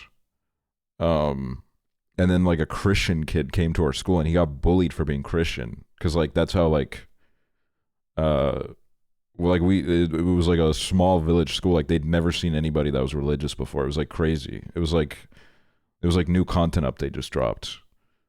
And I was just kind of like, I don't know, like I never really understood what the fuck was going on. I was like, I knew so little about religion that like I didn't really even know what the fuck all that was. But they would take us to church every Christmas, which was random because like nobody was religious. But we would go in there and like the guy would, the priest or whatever would say some things about Jesus, and I don't know, like I guess I kind of like I think I believed it because I was like, well, I mean, I guess if we're doing this, it must be some good shit. But like I don't know, it was like so casual. It wasn't like practicing religion, but it was like, it was like, oh yeah, Jesus is there for you if you need him, I guess. And now I'm just kind of like, I don't know. I believe in like some form of spirituality, I think. Like I think I'm like, I don't know, this universe is crazy. Like something's got to be going on. But like I don't think it's, in my head, I'm like, I don't think we can fucking comprehend anything that's happening that's beyond us, to be honest with you. Like, I don't think we have any fucking clue. Like, I think there's like shit going on that like fucking, if our brains saw it, dude, I think they would explode. Like, I think it's like so far past our understanding. Because I think there's like, I mean, I did have like kind of the stereotypical white guy experience where I did a bunch of psychedelics and then I was like, I mean, something's going on. there's some kind of connection with the world that's like happening. Like I don't know what's going on, but like something is happening. And then I was like, that's pretty interesting to think about. And I do enjoy I don't know. I always love because I have friends that are pretty religious. None of them I think are like very, I don't think they practice it that hard, but like I love like talking to my friends about it because it's a very interesting subject. I love hearing their traditions and what they believe and like what part of their religion resonates with them the most and like what they get out of it. I think it's like very eye-opening.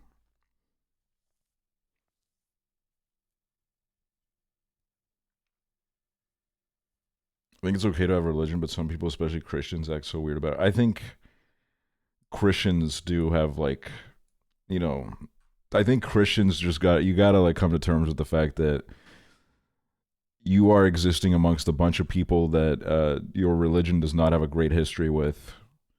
There's a history there that you fucked over a bunch of people, and I think you kind of have to tank being the butt of the joke a little bit.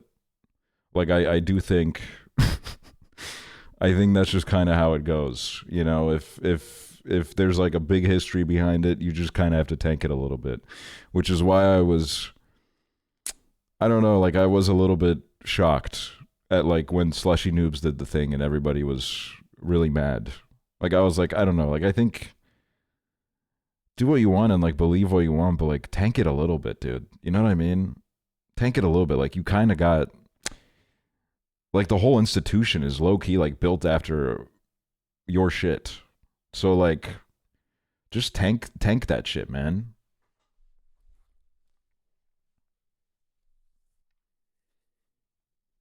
Jesus tanked the cross. Christians should tank a little mean tweets. That's crazy, man.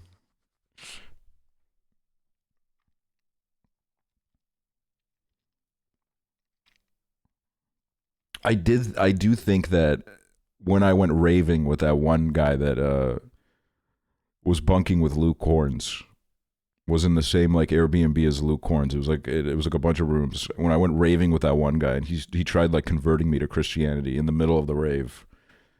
That was like, I don't know. It was like an experience that I think about a lot. Where I'm like, where the fuck did that even come from? And like whenever I've had a conversation with that, I'm like, I I see it in their eyes that their intention is so genuine, because in their mind they're like, they believe in this thing that is to them beautiful and it's helped them or whatever, and they see someone that doesn't and they immediately go like, I need to help this person, I need to get them into this. But like, it's always like random AF places, man. Like, I'm in the middle of the rave, I just smoked a joint, like I don't know if I'm about to join Christianity right now, man. Like, I don't know, man. I don't, if it ever happens, like I don't know if it's happening right now, bro.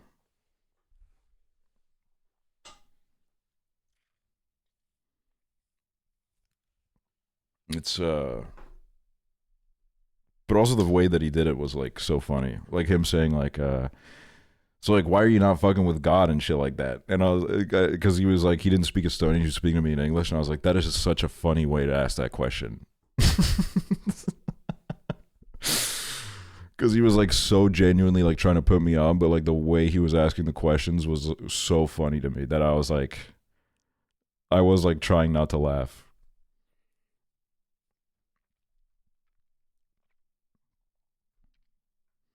Big part of what removed me from religion was the belief that people who don't find Jesus will go to hell. Like, it doesn't make sense. I think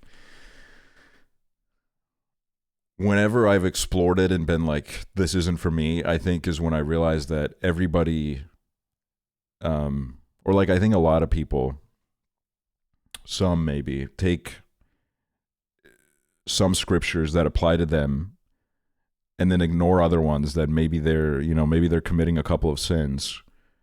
And then they push those specific rules onto people that they view as violating their favorite rules that have been set. And they get really mad. So there becomes like this a lot of hypocrisy, and I feel like sometimes it ends up holding people to a standard that is just like way too fucking impossible.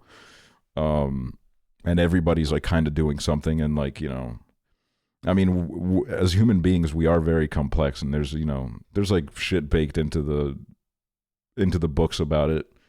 But like, I think that idea kind of just freaks me out a little bit too much. Like, I think I'm, I kind of want to make my mistakes without thinking that I'm going to go to hell. I want to like make my mistakes with the idea of I can learn from this and maybe not go to hell. Also, like, hell just sounds like a bore, man. Fuck me, I got to be down there forever. Same with heaven, to be honest with you. I don't want like, look, when this is over, I want to be out. That is like something that I do think. Like, I don't really know how I feel about afterlives and shit. I think for me, what brings me the most comfort is that I don't have to exist forever. To be honest with you, I think at a certain point I do want to go away. Like, I do just want, I want it all to be gone.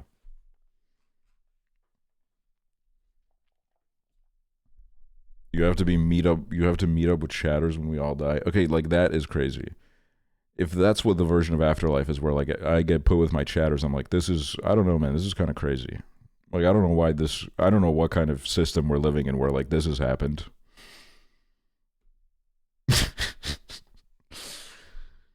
Like, is my family even there? Like, my family's not even there. It's just my chatters. My friends aren't there. Like, nobody that I know personally is there. It's just my chatters.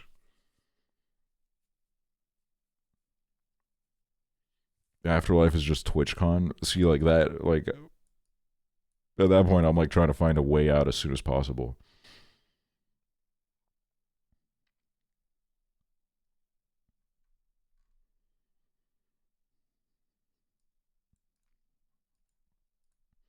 Friends come and go, chatters are forever.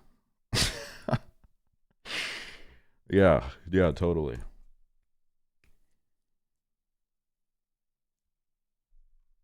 Do you need letters of recommendation to get into heaven? I just like,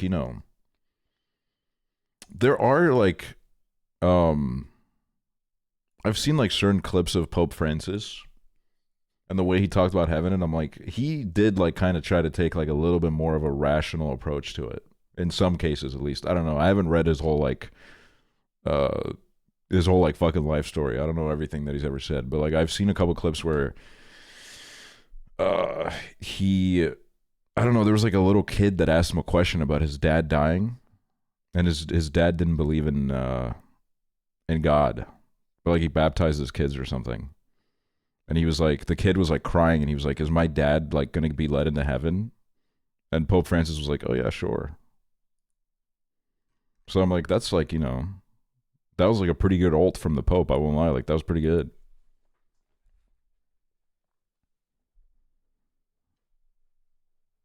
That was pretty good from him. And that's like the thing about, you know, the papacy is that you are kind of hoping for like the most chill option. You do enough scrolling on the wiki pages, you'll find like you always find some shit. But like you kind of want a guy that like, you know, because people do listen to what this guy says a little bit, so you kind of want a guy that at least on like a few subjects will guide people the right way.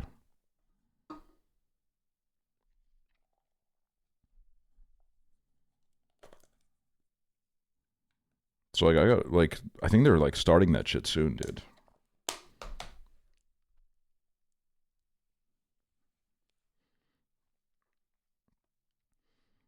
He got a lot of pushback from that too, and people were like, "How dare you lie to that child and misguide him?" Like people wanted the Pope to tell that baby that his dad was burning in hell. Yeah, like that, like shit like that is crazy. That's like too much. Like people, you gotta take it easy. You gotta take it easy, man. There's enough love in this life to go around, man. You should give some of it out.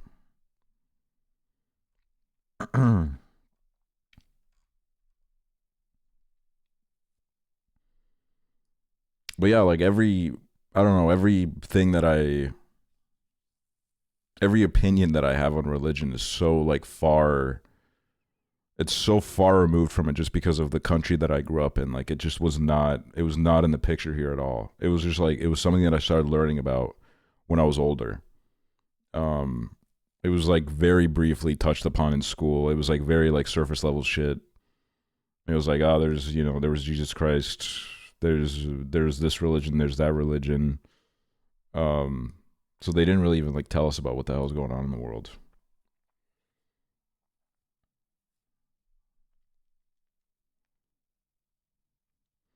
I do also have a soft spot for Frankie because I remember being forced to watch and wait for the announcement when he was named, and we had to watch his speech instead of playing at lunch. And I liked that he was chill and reminded me that I could be chill. But now that he is dead, I don't gaff about the papacy at all. It's gonna be more evil than him, I know. Yeah, it's I mean, some of the candidates that I've seen, I'm like, this guy could be like okay-ish maybe. But like who knows what the politics are looking like inside that shit right now. Who knows like where the fucking the Cardinals are swinging. Yeah, I have a plan for stream, but like I'm enjoying talking right now. So if we get to that, we get to that, but sometimes it's good to talk. Could you do a Pope tier list? Dude, I know fucking nothing about them. I know that one of them died like pretty much right after he got it. One of them exploded. One of them exploded because they fucked up the embalming. Some of them like really pissed everybody off.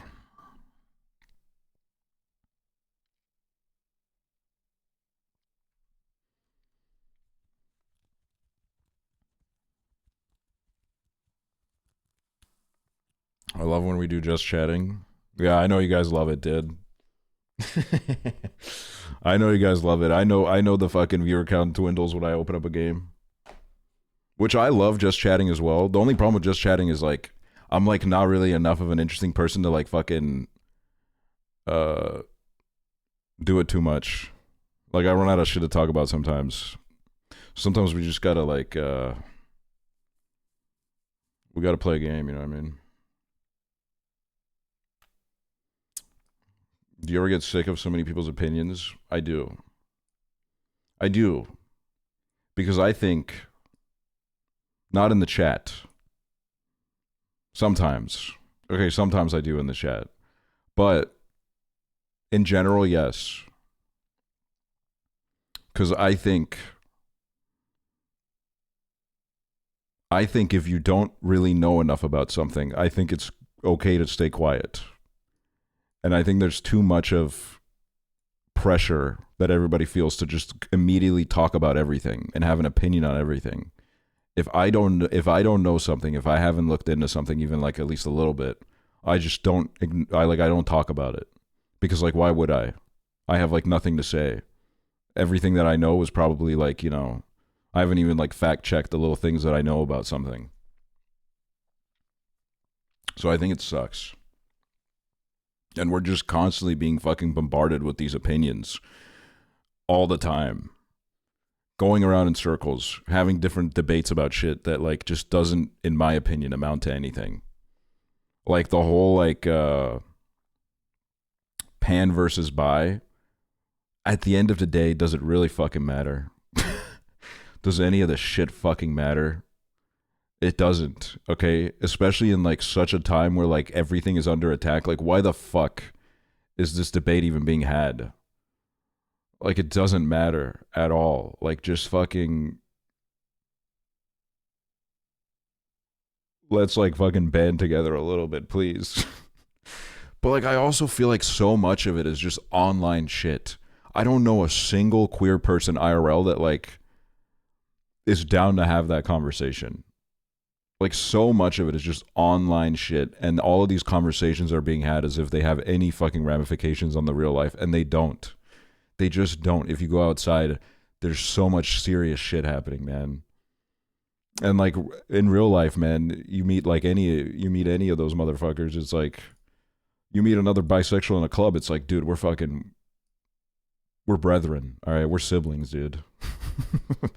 We're in it together, man. Like lesbians, gays, trans people, gay people, we're all fucking, you know what? We're all next to each other, man. We're in this club. We're listening to some music right now. It's beautiful.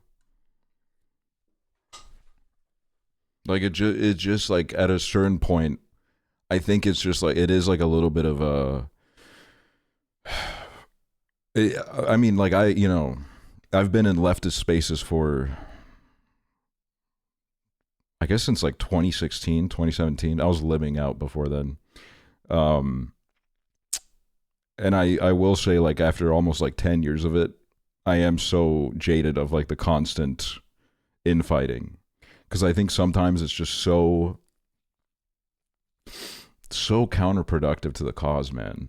Like it really feels like, I don't know, man. It feels like it's just like really frustrating because it feels like that we can't even, like with some people, there's like no compromising on anything. There's just always like, it's got to be this way, or it's like you're a fake woke, bro.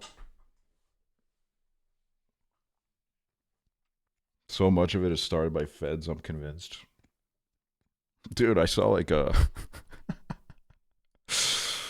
Joe Biden account. It was like, remember when I found that like Jimmy Carter account? There was someone that was like a Jimmy Carter stan. And it was before the time of AI. So it was like it was like a 40-year-old posting from the heart, dude. They were writing for Jimmy Carter from the bottom of their heart. Every picture they were posting of Jimmy Carter, it came from the soul, okay? Now it's like I found this like Joe Biden account where they were glazing Joe Biden all the time. And I'm like, this is probably like a conservative. This is either like a conservative baiting or it's literally just like an AI bot. Like there's like no soul in it anymore either, man. I used to look at these accounts, I'd be like, oh my God, like this is beautiful.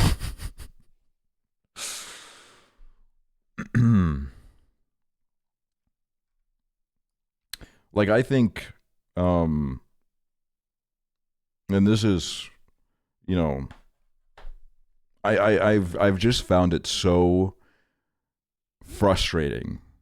Like actually just like it really pisses me off. How like every few days you'll see someone like Kamala posting and be like, I told you so, which that again like doesn't accomplish anything. I think you kind of just need to understand the fact that like, first of all, okay, like I would have voted for Kamala if I was American, just because like I would have given the jaded lesser of two evils vote, because like fuck me, dude, like it's crazy, right? I would have. But like I think you need to understand people's frustrations when like a lot of adults, young adults right now, for example, they've constantly had to keep voting for like some shitty candidate that the Democratic Party props up and is like, oh, please just vote for this one right now. Like we got to take Trump down. Just vote for the shitty candidate. And like we'll like get to like real politics in a while. Just like vote for this one right now and just it'll be okay. There are like, okay, so like 2016 election with Hillary was like this, you know, that was happening. So that was 9 years ago. So the people that voted for the first time in that election are now 27, which means they've gone their whole adulthood just constantly going through this. Obviously, there's going to be some fucking voter frustration. They're going to be jaded. You need to build like a actual candidate with an actual platform. Like I don't agree with the fact that we can just skirt past the fucking insane clown show that the DNC put up for the third time in a row and be like, oh no, this is the fault of the people. Like, don't get me wrong, people, there's a lot of idiots out there for sure. But like we need to talk about the fact that like the people that are supposed to be on our side are constantly sabotaging everything. They are just completely basically giving them a fucking free run, the conservatives, to do whatever the fuck they want. Fucking Nazis are running wild because these people just give them the free pass. And then what is their answer to this? Their answer to this is like, oh, we probably like campaigned too hard in support of trans people. I think that was the problem. That was not the fucking problem, dude. The problem was the fact that you had no fucking campaign, man. Your campaign once again was Trump bad, Trump bad.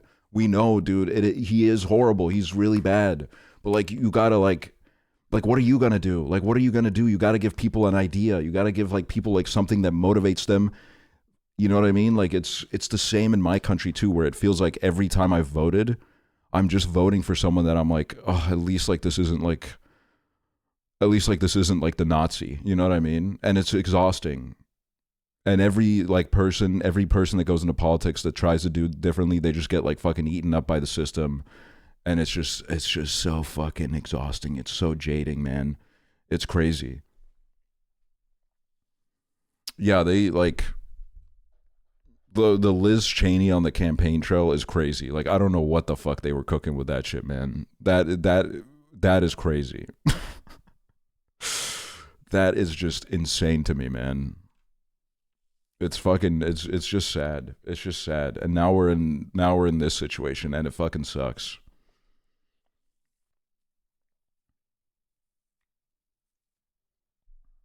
The Liz Cheney shit was just actually random as hell. Yeah, it was. It was just so stupid, man. I'm just so exhausted, as I imagine everybody is.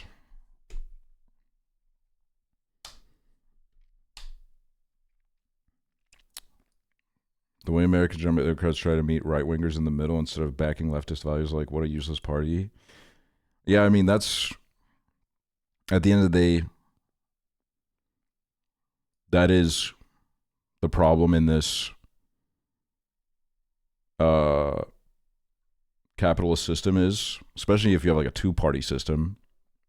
At the end of the day, they both want to uphold the existing system. That is their main priority. Like, sure, I'm sure that they would have preferred to win, but like at the end of the day, they want to like keep what's happening going on. You know what I mean? Like that's their number one motivation. So like it's fucking impossible to do shit in a system like that. It's crazy, man. It's actual prison. It's mind numbing. Not only do they ignore leftists, they actively demonize them. Yeah, dude. They literally do hit jobs on them, bro. They do hit jobs on them, and then like everybody fucking just runs with it. You'll have like people claiming to be leftists that just take all this shit at face value, and they're like, oh, duh, fucking Nancy Pelosi said this. Fucking Nancy Pelosi. How old is Nancy Pelosi now? Is she still even like, what's she doing now? 85. Goddamn. Get on a fucking cruise. Go on a fucking cruise. Jesus fucking Christ. Your life has no fucking purpose. You're gonna die in the fucking chair. It's ridiculous.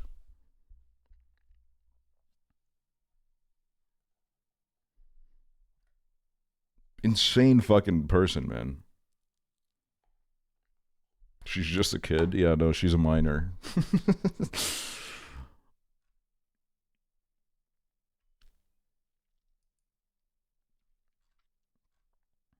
$85. Jesus fucking Christ. I can't even, I don't, like, there's no way I even live to be 85. I don't believe it. Can you look up the San Francisco mayor and tell me if he looks like Kendall Roy to you?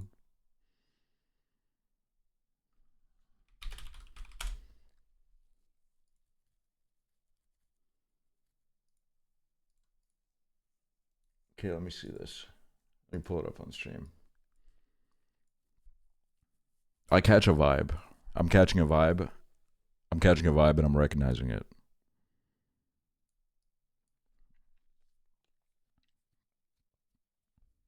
The vibe is there for sure.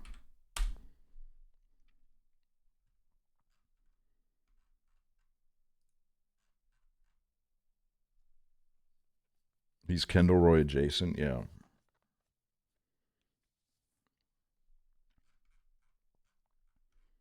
San Francisco was nice when I visited. I just didn't expect there to be like a whole cloud of smog above the Golden Gate Bridge, dude. It was crazy. It was so beautiful and sunny everywhere else. It was literally the most sunny and beautiful day in the rest of San Francisco. And then I went to the Golden Gate Bridge and it was like Silent Hill, dude. It was actually crazy, dude. It was insane.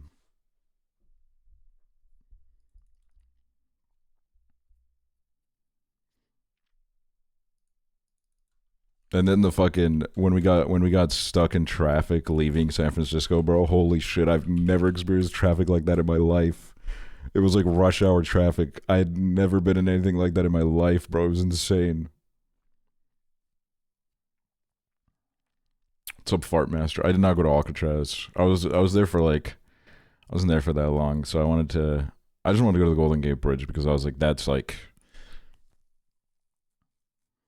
that was a bit of a bucket list for me. I wanted to see it with my own eyes.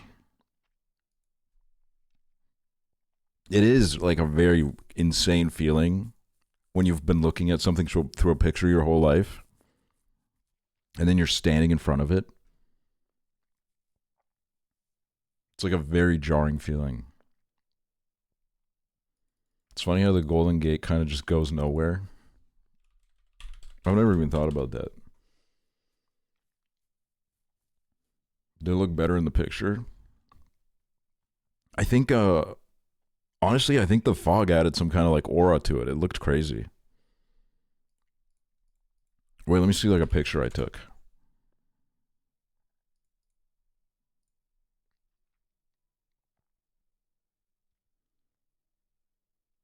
When did I go? Like July 2019, I think.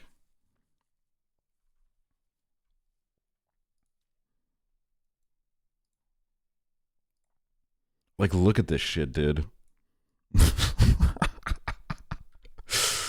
What the fuck, man? You can't even see the top of it.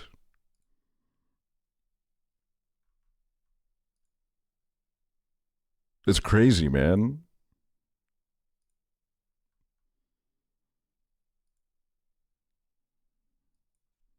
It's nuts, bro.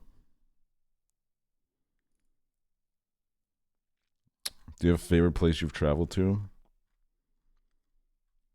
I did love New York a lot. And Berlin was good, just on vibes. And Amsterdam. Amsterdam I love a lot.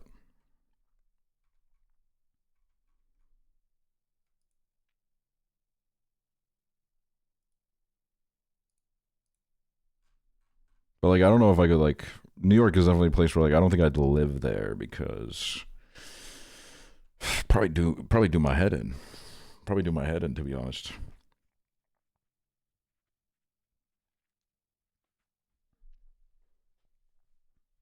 Yeah, I'd love to go to Chicago someday. But like I think yeah, I'm not really going to America as long as all that shit's going on. I'm gonna go to other places. Like Romania, dude. I'm excited about going to Romania. Never really thought about going to Romania before, but I'm going.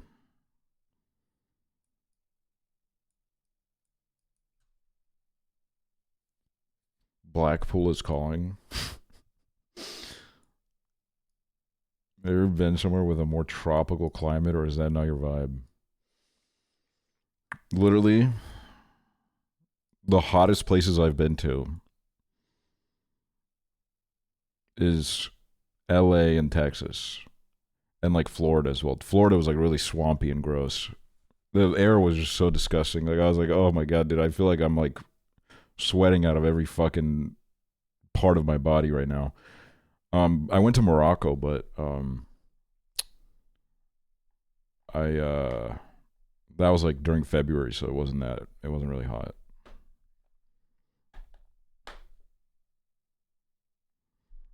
What about Tampa, Florida? Tampa, Florida were multiple times where I walked on the street and I just like the worst smell of shit hit my nostrils. Horrible smell of shit. And it was multiple times. And it was violating, man.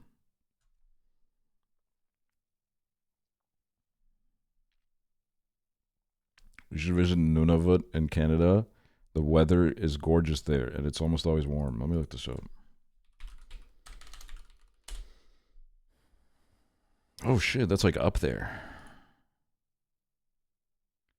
Oh wow, yeah. Looks very warm, man.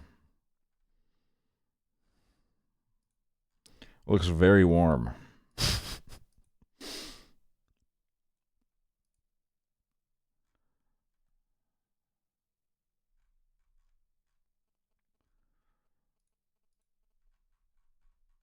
That's crazy. You got to be like built different to withstand living in places like that, cuz like even Estonia is too much for me. Like Greenland and shit. That's sometimes when I'm like, I feel like I'm stuck in Estonia. I remember like, okay, people live in Greenland and they like manage to make it work. Like I should remember that.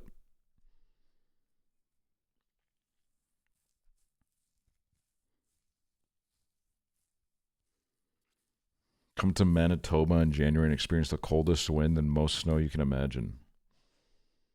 Oh, I'm good, you know what I mean? I already have all that. I already have all that, man. My favorite part of... Okay, someone came in my chat yesterday and said growing the beard out in spring is an interesting choice. I hate having a beard in the winter. It dries up the skin. You gotta like put extra effort in so that it doesn't itch. If you go outside when it's cold, you'll literally get icicles on your beard immediately. So you're walking around with like icicles and shit in your beard. It's a nightmare, bro. It is like if there's a time to grow a beard, it's like not in the winter, man. It's not. It sucks so bad. Like if you go for like a nice winter walk with a beard, you just kind of want to go inside because like you're freezing alive. What's the coldest winter you've had? Let me see. Estonian coldest temperature.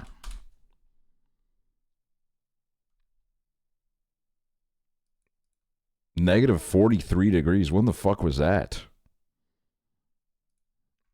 When the hell was that, dude? That's crazy.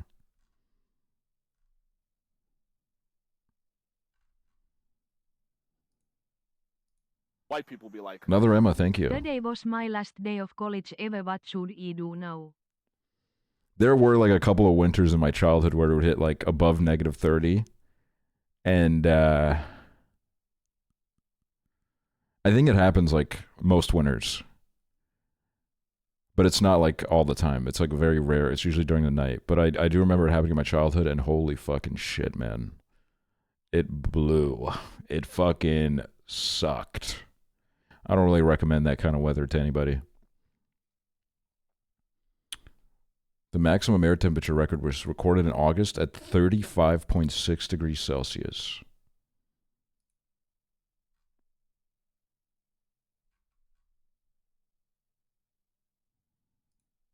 That's crazy. When though?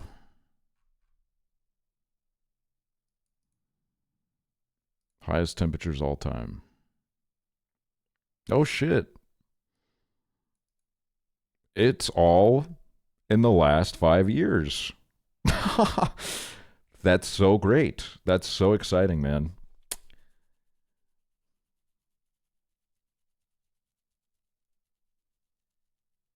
Oh my god.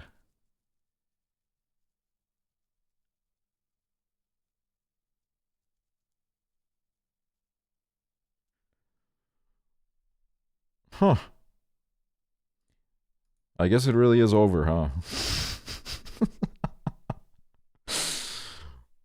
Nice, man.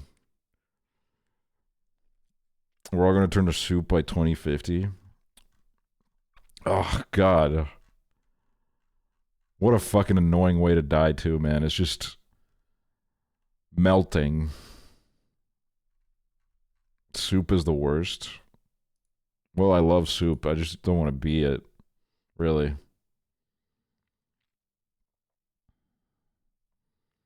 The permafrost in Yakutsk is already melting, bro. It's over.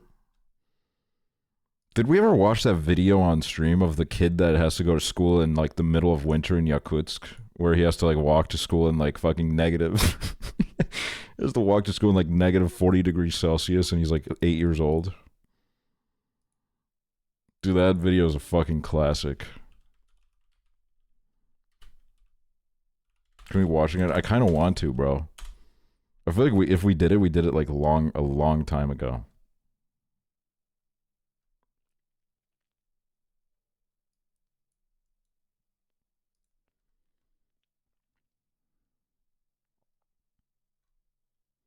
One day in the coldest village on Earth, negative 71 Celsius. I tried to exaggerate, and it wasn't even fucking anywhere near it, dude.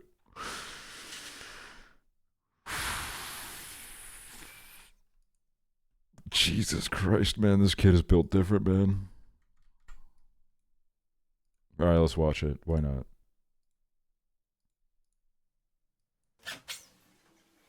Let's do a rewatch. 7 a.m. Kirill Petrov, the man of the house. The first thing that he does every morning is to heat the house with a wood-burning stove to keep his family warm on the ice-cold morning in Yakutia. Because of the severe climate, Kirill needs a lot of wood to heat the house for 9 months non-stop. Bro, this is how we used to heat my house back in the Just day. like a dessert, drinking water in Yakut village is precious. There are no water treatment facilities. Okay, we also did like a similar thing, not with the icebergs or whatever, but like we had to do a similar thing because my dad just like took a stand against the government. We didn't even have to live like this, bro, but we did because he hated the government. Because the pipes freeze during the long winter. That's what's fucked so up, ice man. is the main source of water. Kirill and the villagers harvested the ice from the river in the middle of November, when the temperature was favorable to harvest the ice.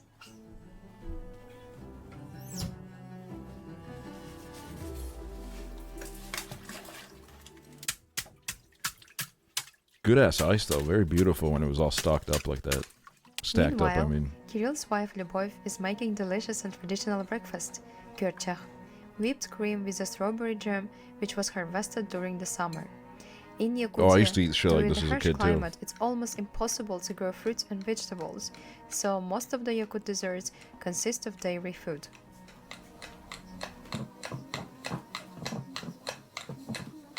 It's 7:40 a.m. and it's time for Aryan, the youngest son, to wake up. Aryan! Dur da metnagar bolla. Dur.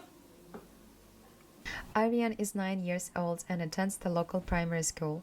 The children in Yakutia will go to school when it's warmer than minus 54 degrees. But Bro, when in Estonia, I don't know what it is nowadays, but it used to be like, if it was negative 25, you could stay home from school. And then I would, and then my teacher would be like, well, I measured the temperature at my house, and it wasn't. And I'm like, bro, we live like 15 kilometers from each other. Like, give me a fucking break. the temperature drops below minus 55 degrees, it's too dangerous to go to school. Today is relatively warm in Yakutia, only minus 40 degrees. I think the negative which means 25 degrees was only Aryan up must until go like to school. 4th or 5th grade, and then you needed to just tank it, apparently. Like, you Like did, most people around the world, he washed his face and brushed his teeth. Aryan uses the ice-cold water that his dad prepared earlier.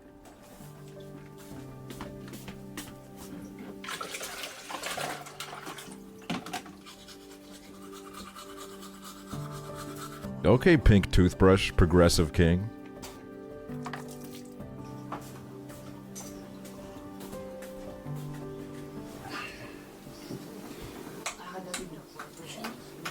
Skincare warrior.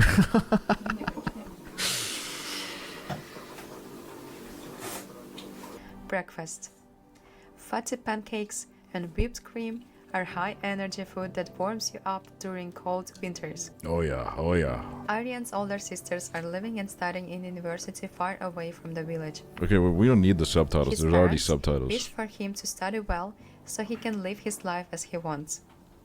Min oğlur bun. Haga heriger olur ki bığıtından. Bardan hatık taqud iten taharabın. Qaz bidil beten oğlurun. Atahem bir beten kurduk ütüyecan gınan itiyaqtaq. I remember watching this and I was like, Ölür, ölene taptır. dude, this dad's vibe. Çehney. It's like so obvious that he's had to live in these winters for like Ütüye hana 40 years. Jomolaqtaqtar. Like he's just straight to the In point, man. Yakutia, He's like, I gotta like locals fucking chop understand wood the and shit, importance of man. learning the right clothing to survive in such extreme winters. It's an absolute must to wear several layers of clothing and wear insulated pants because the knees are particularly prone to freezing. Aryan's mom always makes sure that Aryan wears enough clothes because without proper dressing, the cold will reach deep inside your bones. God, I'm getting like threatening your nostalgic life. watching this, even though this kid has it She like also makes sure 5 that times his worse face than I is did. fully covered. Otherwise, the exposed part can get frostbite.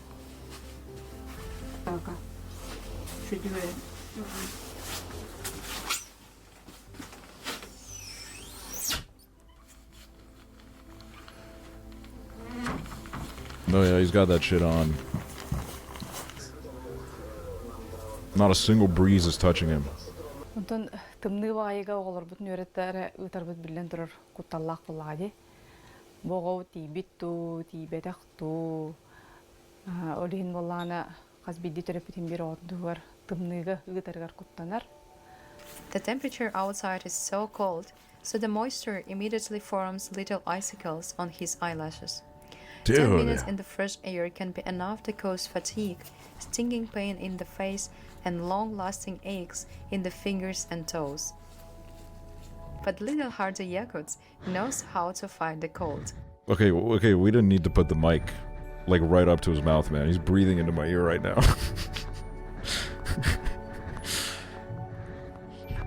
And it's only my left ear too. I'm kind of freaking out right now.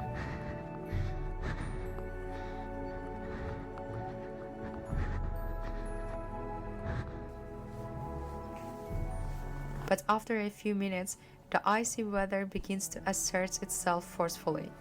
Aryan has been on his way for 10 minutes already, and now the 9-year-old Aryan is freezing.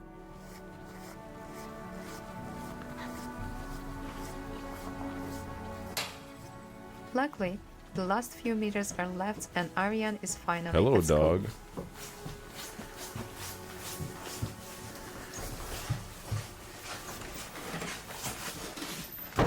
Aryan arrives in time, and there are already many children who have also arrived by food.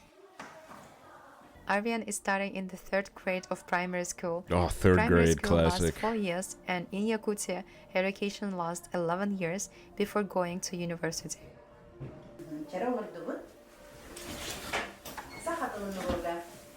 Oh my There are god, about some of 8 my students classes in the looked class exactly today, like and this. 5 hours of daily studying begins. Tom and Jerry. Today they have math, literature, art, geography, history, and languages. Yakut people study 3 languages at school: Russian, English, and Saha. Saha is the mother tongue which belongs to the Turkic group and is totally different from the Russian language. For daily life, studying and working, knowing the Russian language is essential.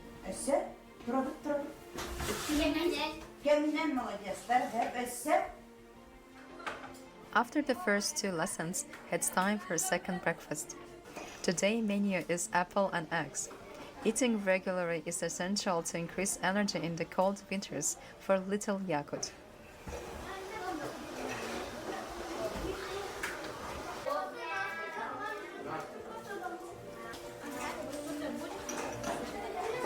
Dude, these kids do not fuck around, man. They're having a serious business meeting right now. After breakfast, they play indoors. The Oh, temperature there we is go. too cold to play A little bit of fun outside, time too. and after all, it takes too long to dress up again.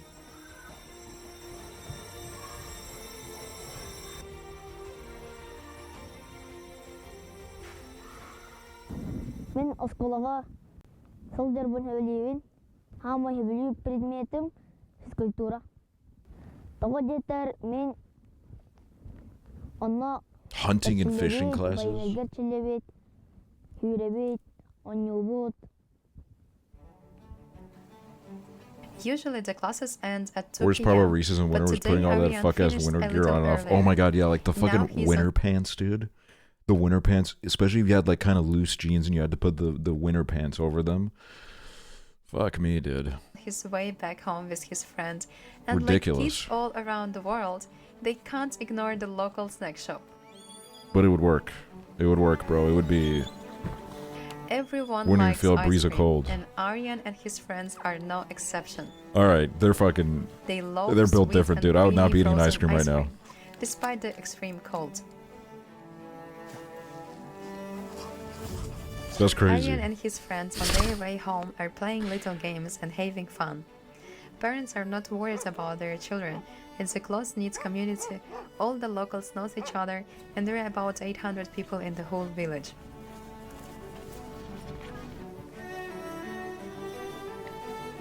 I think I have like small village trauma. Like I can never be like, oh, that's so cute. There's 800 of them. They're so closely knit. No, dude. Everyone's gossiping, bro. Everyone is fucking gossiping. There are rumors going around. It's fucking evil in these villages, man. I'm telling you, it was horrible in my village. The houses are made of wood. Each resident burns more than 60 cubic meters on average. There's like every fucking winter. generational beefs that happen, and they're always like very like they're low For key the beefs. house So to everyone keep still warm hangs and to out, but there's like protect the that house little from the like freezing air, they make sure to there's fill little every like, oh, gap your with awful grandfather snow, fucking stole but 2 still, cows from my they all grandfather. find a way to come through. Like that's the kind of shit that my village was on.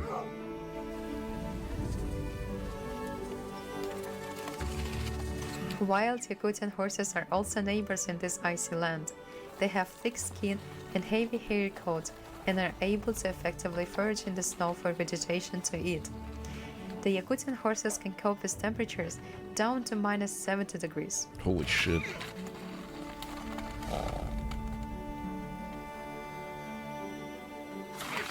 Oh my god. What the fuck is wrong with them?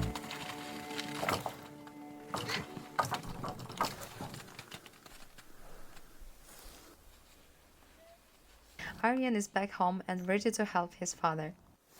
Most men in the village are engaged in the cattle breeding, hunting, or crafts, same as Aryan's father. Мен хеттис каластан быхата эме бу уханагынан жарыктанабын. Эме мигин кыраддакпина Александр Ильич Уаров тен учуталым. Тутаныланы та мүйереттагаде такаян бу кие кара болу хаджабын. Бәйен билигин бу тимирина жарыктанабын. Үлүйән туран. Быхак, комуус, оңоробут. Тем бир казби дерки тугар хатыктах, кычаута быхак, кычаута те ихит комуус. Dude, I can't make Kirill shit. Petrov is well-known craftsman in Yakutia. Kirill makes traditional Yakut knives. For many centuries, knives have played an important role in the lives and the culture of Yakut people. Yakut knives are well known around the world for their strength and beauty. Aryan's father is teaching him this traditional You'd flop crafts there. that has To be been fair, if I passed was here, through my the father would have generations. taught me how to The blade build is a sword when I was like traditionally age forged from the 4. locally sourced iron ore. The knife handle is made from birch wood, which is extremely strong.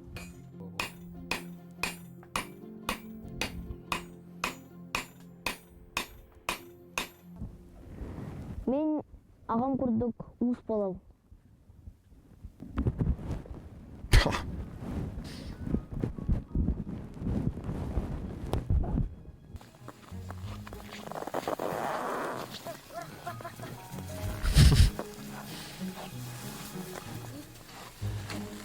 Another of Aryan's daily duties is to chop the firewood. Oh, I had to do this Aryan too. knows from early age that daily work is necessary to survive in such extreme cold.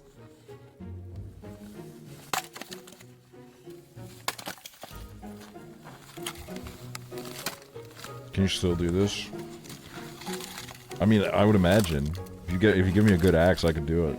I don't think it's that hard. It is exhausting, though. You gotta build up stamina.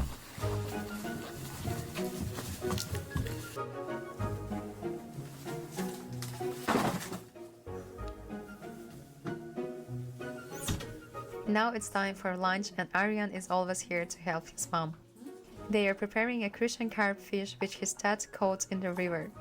Mmm, fish. People love eating fish and meat in a frozen, boiled or fried state. Yeah, I fuck with that.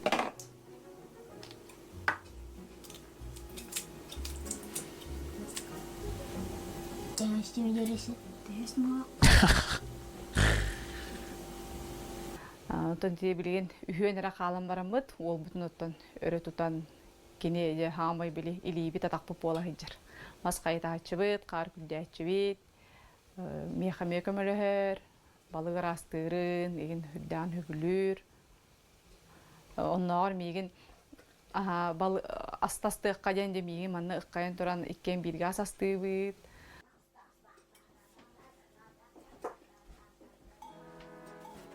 After the work is done, Aryan rushes to the toilet outside.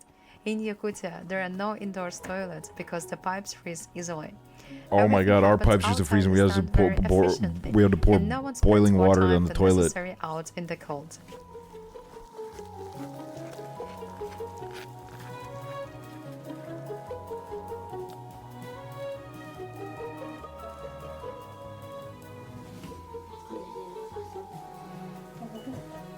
This fish is Aryan's favorite. It's so tasty and the most delicious fat and nutritious part is the fish raw eggs.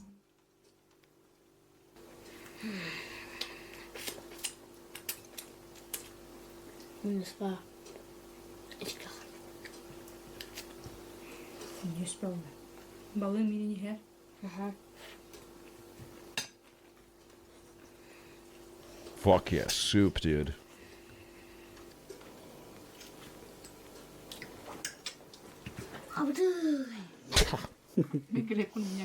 Been there before.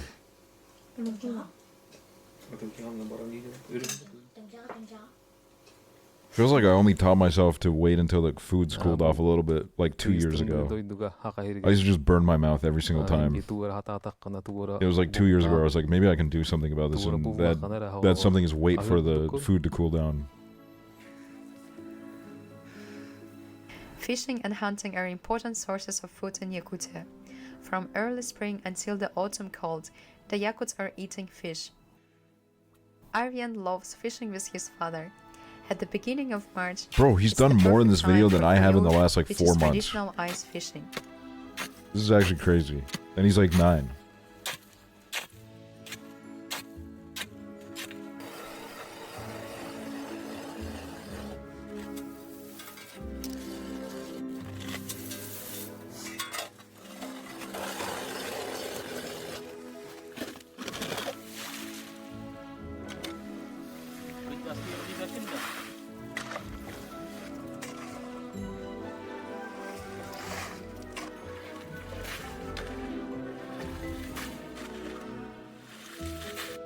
Using their rods and nets, they start fishing. Get in my belly.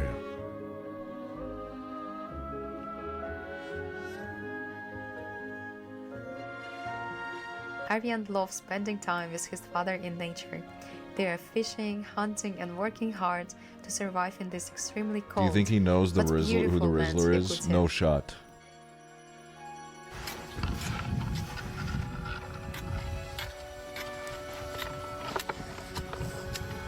After a few hours, finally, Aryan has caught the fish.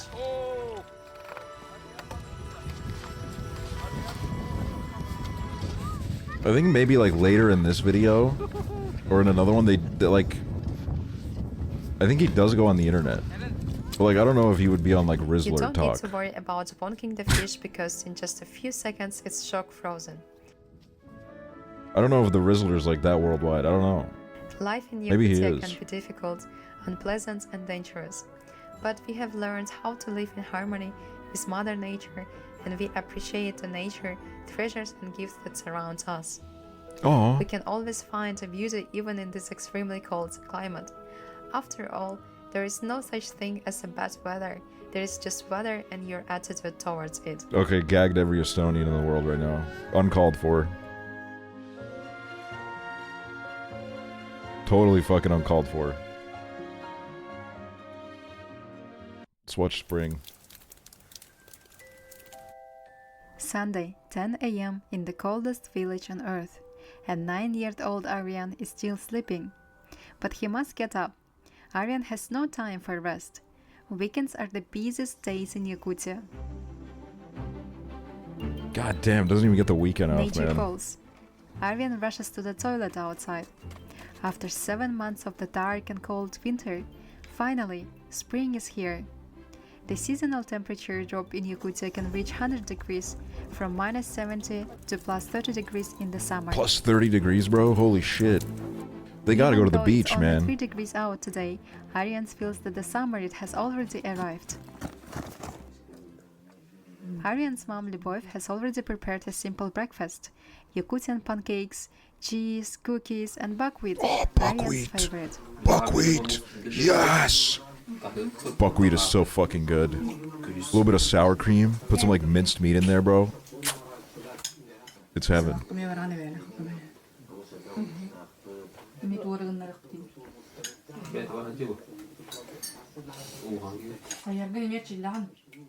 Oh my god, I'm gonna use my rice cooker to make buckwheat, bro. I'm gonna do that. breakfast, Aryan and his father are now feeding their dogs with raw meat.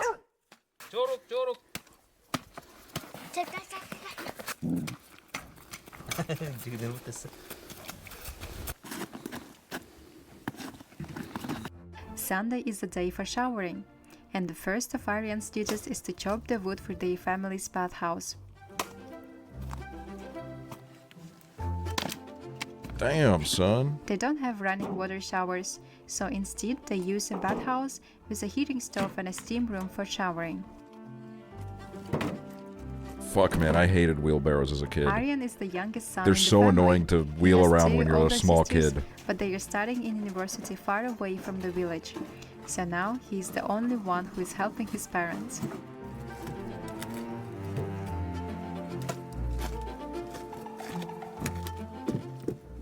Look how much wood they need just for one shower. It takes them about 5 hours to heat a bathhouse. That's why they only able to shower once a week. After the fire is on and the door is closed, it's time to find water for a shower. For showering, locals buy lake water from the waterman Grigory. As he Yes, drives dude, the around waterman. village, Aryan and his family We used to have a hang up sewage red man with a flag truck like as this. He would come signal and to suck up order your water. sewage, and then he would leave. Grigory sells lake water that he collected from the lake nearby. Locals use it for their daily necessities, but it's not safe for drinking. With his mouse, no, this big little, you know. Aryan pays Grigory about $5 hose like for this 3 one. barrels of water. That was that. Was that in the video or was that like a viewer attack?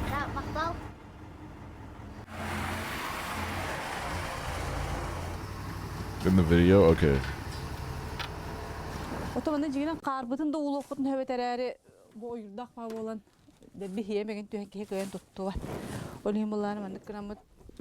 Örübülay ulukutlara var hem bir. Banyıktana var, tana suyu var. Audrey, thank you. Meanwhile, Aryan and his father Kirill are Hey, Blake. arranging the ice they harvested in November from the river nearby. Digging wells is too expensive in this part of the world due to a thick layer of hard permafrost.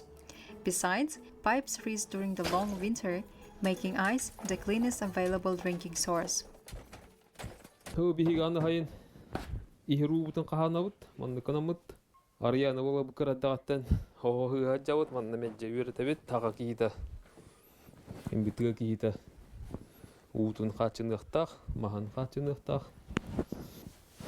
Эдетің? Another Sunday duty is to shovel the snow in the yard. It's important to shovel the snow away in Yakutia before it starts to thaw. The ground is solid ice all year round, and all the snow melting can cause big puddles in spring.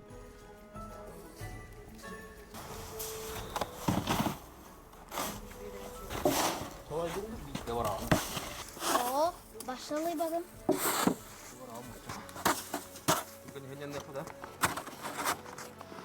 Aryan dutifully pulls the sled, which weighs about the same as him, Dude, happy like, to help his father. bro, we gotta get you some Robux, man. We're gonna get you some Robux, trust. Karbet üher. Onda gayatan. Haskı badarаны kıçıtarı bu kahva hajat. After the work is done, Aryan is finally having a little break. From early spring until the autumn cold, Aryan and his father spend most of their time in nature, fishing and hunting, which makes a large portion of their food. I know that dad got a crazy sleeper build under that jacket. That's crazy. I'm so weak and I'm going to die at 34. Men ımayın ketehebin. Yeah, I feel that. Kustuvar butun.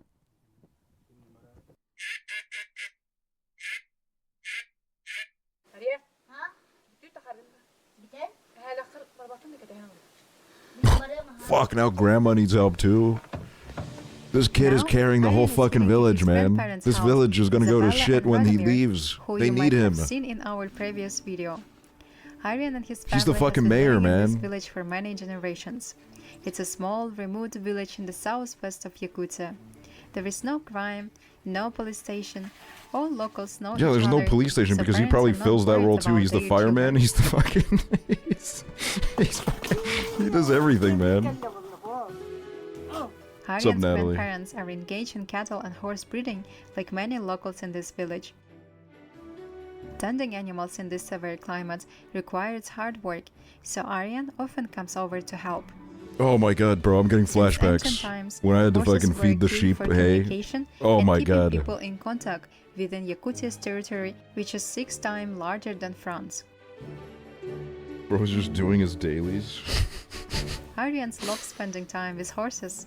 Before he leaves, he gives them one of their favorite treats, sugar cubes. Hey, be careful. I saw one of these horses like trying to eat the other one last video.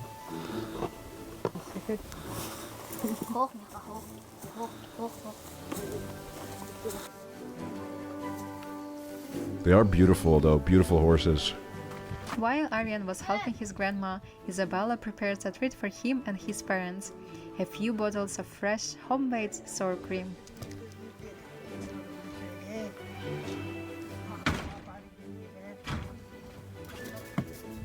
Dude, she's got that shit on, man. I would wear this. This is literally like what my fits look like nowadays. Ubahalara hatar, hılgılara hatar, kar bütün gelen kuccan birer, gelene varır, kömelen. Dude, I gotta Aryan put her loves onto skiing Salem. during She would his love free Salem's time, music. And in just a few days, he has a school biathlon competition, which his parents are helping him to prepare for. Kirill and Lyubov are supporting Aryan in everything. Every weekend they go skiing on the frozen river nearby. Oh my god, I used to do it. Cross country skiing fucking sucks ass. I did this too. I just living in Estonia, I'm like, I just want like a hill to go down, man. Fucking going across like fields and shit. Oh my god, it's so exhausting. Fucking snow's getting, it's like finding the one little slither in your sock, it's crawling in. All of a sudden there's snow in your fucking foot. Oh my god, man.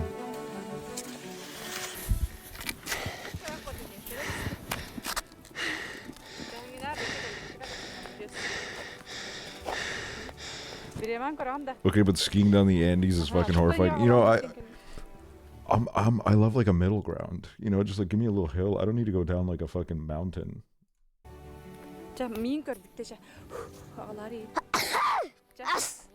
I like a little hill. If I went down to the fucking, you know, any sort of mountain really, I think I'd die.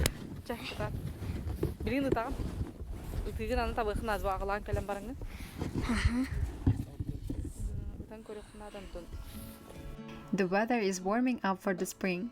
Yakuts are spending as much time as possible outside in the sun. Aryan's family loves cooking outside during spring and summer times. Every Sunday, they have their own little tradition of cooking in a large cooking pot.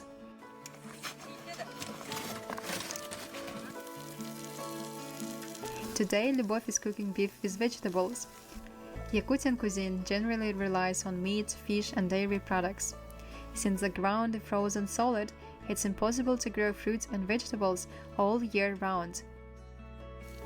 Therefore, Lyubov is using frozen carrots that were ground during the short summer in Yakutia. Frozen veggies. I was supposed to say frozen wedgies.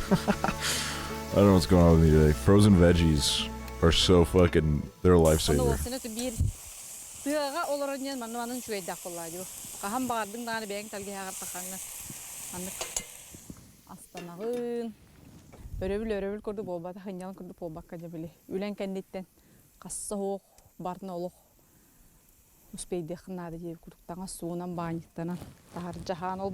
God, no wonder I'm depressed, dude. I'm not doing shit.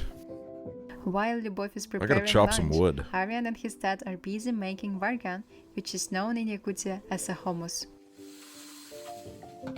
Aryan is inspired to be like his father Kirill Petrov, who is a well-known craftsman in Yakutia. When they chill out, I imagine the Yakutian craftsman vargans are made of shit metal is and rely on a rigid very metal relaxing. frame and a small metal reed which players flick to create vibrations. Firstly, they make a perfect hole in the metal form that Kirill had prepared earlier. Great, Sarah, thank you. After it has a perfect frame, they start making the reed, which must be elastic in order to produce a good sound.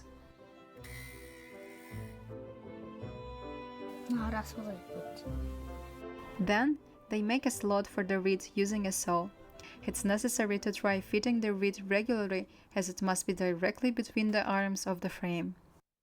The vargan has been used for centuries in Yakutia in shamanistic rituals to induce trances and heal sickness. Moreover, almost all cultural events in Yakutia start with charming hummus sound.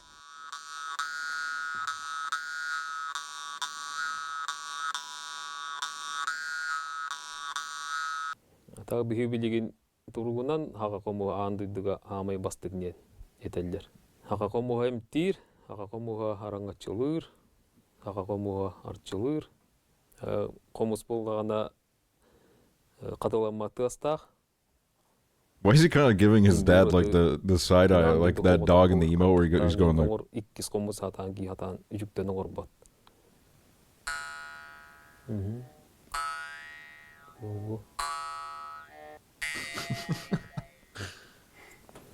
Lala jadi. Yes.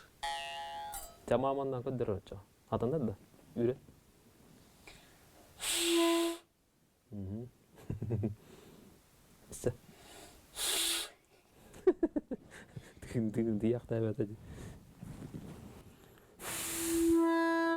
Okay. Holy shit.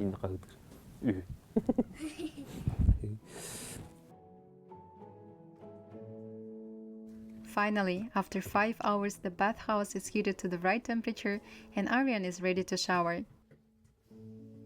First, Aryan goes to the steam room where temperatures reach up to 70 degrees. Because the temperature is so high in the steam room, Aryan comes back out very quickly. After leaving the steam room, he starts washing himself with the lake water that he bought from the waterman Grigory. Dude, Grigory the goat, man. Grigory's really the plug.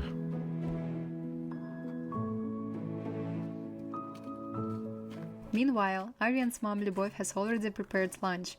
The air is filled with rich smells of Lyubov's cooking, the smell of delicious juicy beef.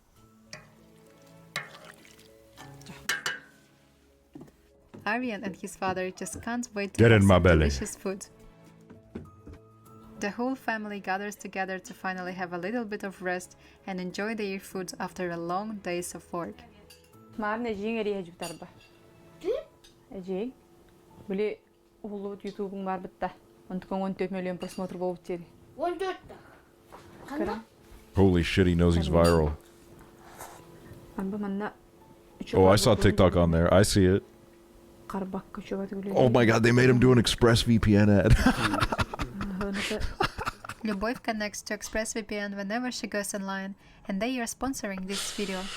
That's All fucking around awesome. the world, network security is becoming more and more important. An ExpressVPN helps to protect network data and keeps us safe from hackers who can gain access to our passwords, financial details, or even They just like me, emails. man. They This just is like me. especially important when we are connected to public Wi-Fi. I also love using Netflix to watch shows such as The Vikings that are not available in my country. I don't know. I Did can't you skip know this. that I'm the like too available amazed. movies are totally different in different countries?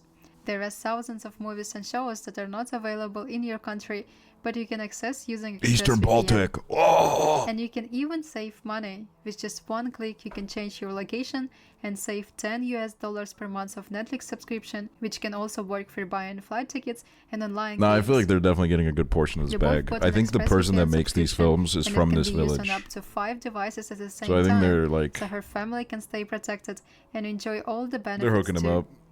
And as Get our that video bag. sponsor, you can get 3 months for free by visiting If you're forced to live in the coldest town in the world, live in the hottest town in And the there world. is Why? also a 30-day money-back guarantee, so you can Probably download the it and coldest. try it out. Check out the link in the description. Just because that's like what I already know. Like I don't know if I could do like a Now, Lyubov, Aryan, and Kirill are excited to Like watch hottest? themselves on YouTube. They read I all don't the know, comments man. and are very happy to see all the sweet and kind comments from all parts of the world. The way Ariane's dad looks at him, heartwarming. You can tell he really cares about his family.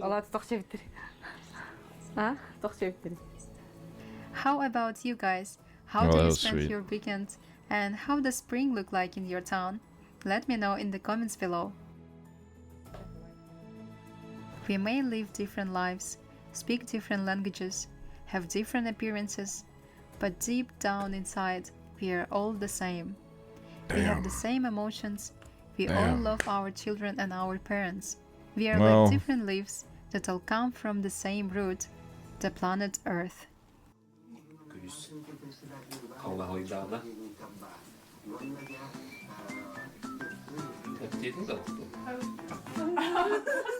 That's nice, dude.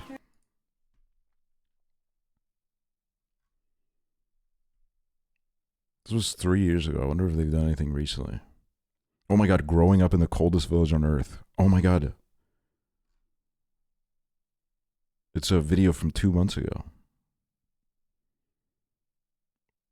I don't know if it's the same kid, but we'll see. 7 a.m. 9-year-old Damir wakes up before the sun rises. The first thing he does is bring home heavy ice blocks Damn. because in his village, water doesn't come from a tap. With no running water, as pipes freeze solid, ice becomes the main We're source never of playing the water. game? No, we're not. They stacked large ice blocks outside their home. You can watch ensuring Nano. I'm they never have a watching steady Nanobites supply again, of okay? clean water Y'all throughout the ruined long that shit. winter. You ruined it. You're never getting it Damir back. melts the ice and washes with the freezing ice water, a routine he's used to.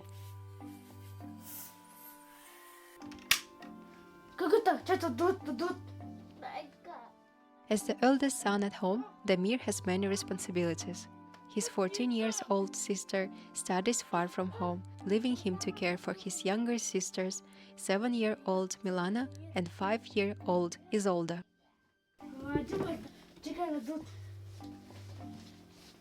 Damir's mother Alexandra has made the one breakfast no Yakutian family can live without: fatty pancakes served with whipped cream and frozen berries. Packed with calories, it's the perfect meal to keep warm in the freezing cold.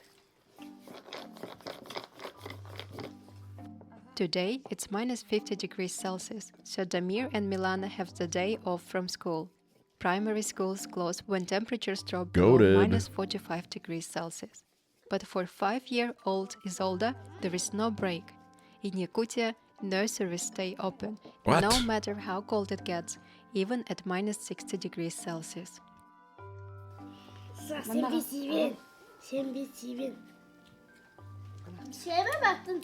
Chibli. This place is the move this summer. Dude. Chibli, stop asking me if I want to go to Mongolia if you're not really about it, man. This is the second time you've done this to me. I'm not talking about right now because this is in Mongolia, but yesterday he asked me, let's go to Mongolia. And I said, I was literally looking up flights, and then he pulls out again. Like, stop asking me about it if you're not about it, bro. We gotta get serious, man.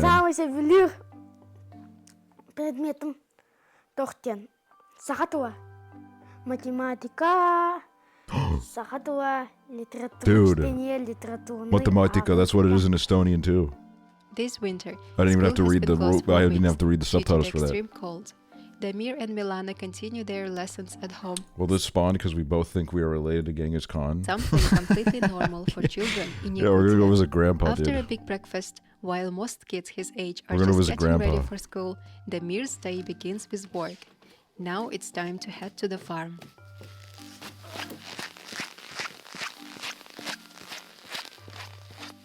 The Diakonov family runs a large farm with 28 cattle and 60 horses.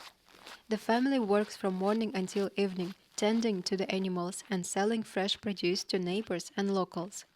With his mother working full-time in an office, Damir helps his father look after the farm. He's been helping since he was just 3 I years think we're old. both from the incest side because we're both a bit weird. I mean, there's definitely some incest in our families. Mine for sure. No doubt about it.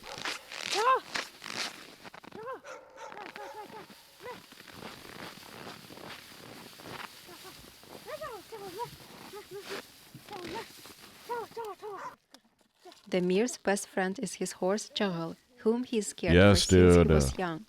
Chagul is a Yakutian horse, known for its resilience in the cold. Small but strong, these horses have adapted to the harsh conditions of Yakutia, capable of surviving temperatures as low as minus 70 degrees Celsius. God damn. What a tank. Damir arrives at Cowshed, a sturdy structure designed to withstand the extreme weather. The shelter is fully insulated to protect the animals from the freezing temperatures outside.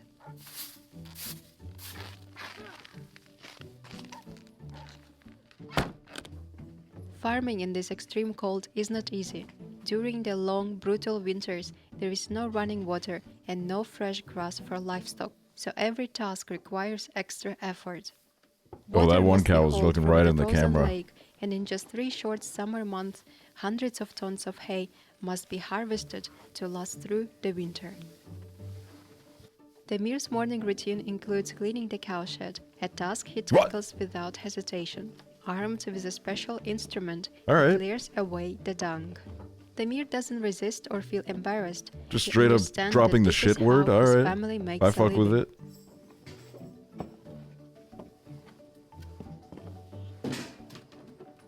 She said shed? Oh, I thought she said shit, dude.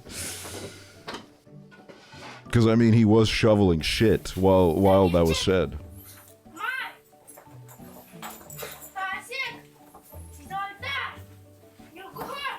Might have been a double entendre.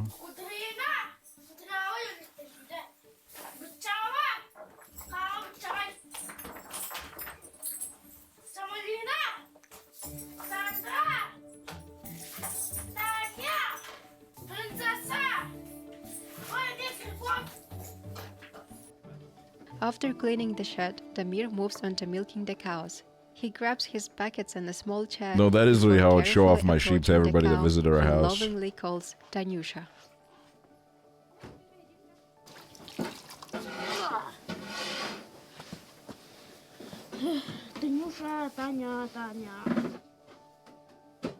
Damir has given each cow a name and understands their personalities, knowing exactly how to handle them gently. He Dude, starts I the milking hate process, milking animals. making Every sure time to I've be done it, I'm just efficient like, and careful. I hate it, dude.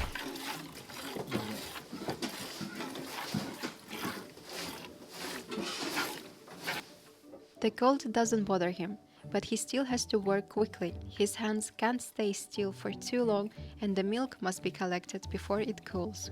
Damir makes sure Tanyusha is comfortable and the milk is I collected couldn't milk a cow for properly. shit. There's definitely a The technique task to is it. done many times, I think some and with people each ignorantly passing believe that day, they can just he go up to a becomes cow and more milk it. You skilled kind of and got to know what you're confident. doing.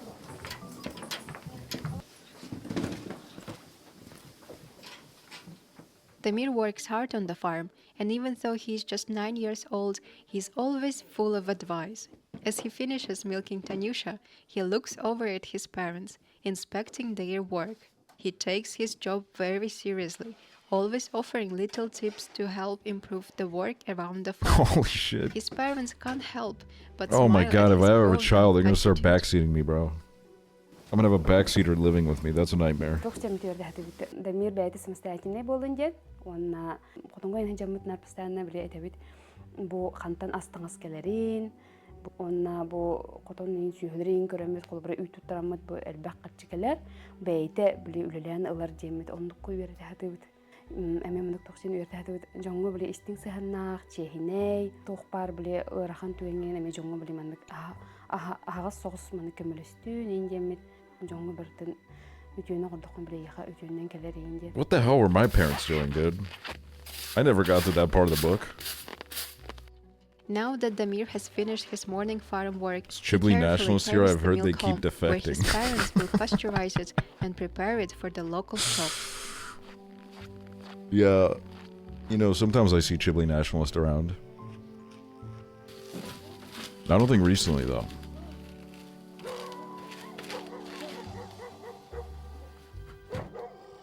As soon as Damir finishes his work on the Keep a farm, close he has eye. another important responsibility, taking his younger sister Isolde to the nursery. Since his parents can Ooh, they're in the often be viewer busy list, with dude. Not to farm call them work, out, but they're in the viewer Damir list. steps in to help. Before they step outside, Damir makes sure his younger sisters are dressed warmly for the freezing temperatures. Even though Milana doesn't have to go to school today, she decides to go with her brother to help take care of their younger sister. Damir gently places Isolde onto the sled and wraps her up with a thick warm blanket to make sure she stays comfortable and safe from the cold. Together, Damir and Milana begin Oh, I used to walking ride the around on a nursery. sled like that. The temperature today is minus 50 degrees Celsius, something completely normal for little Yakut. They know that wearing the proper clothes is crucial for survival, and walking quickly or even running helps keep them warm against the brutal We need one cold. like this about, like, There were rules set America. by nature. No stopping and no taking different routes, otherwise they will freeze. But for Damir, Milana and their little sister, this is just part of life. Sorry, I was gonna They like know describe how it, but to I had a handle total the brain cold, fart. and And then I walking got to distracted in school my or brain. I nursery started thinking about in something these else. temperatures is nothing unusual. What did you say? I wasn't With listening? each step they push forward, Oh, I used to the said they harsh need to make conditions, one like and this about determined America. to take care of each other, no matter how cold the weather may be. They showed the kid like trying to cross a highway to get to school. He's like, "This is nothing new for little old Brian." In this small village with just 200 people, walking around feels safe and peaceful. It's rare to worry about anything other than the cold. The roads are quiet, with only the occasional sound of a sled being pulled across the snow or the distant calls of livestock. The grocery store is quite far, so getting products from the supermarket requires Oh, careful look at planning. that. People here make sure to stock up No, on that's Chibli essential right there. during the few trips they can manage. So Damir's Does it ever family get warm mostly here? use Yeah, up it does only during their the summer. fresh produce from their 30 degrees own farm. Celsius is what they said.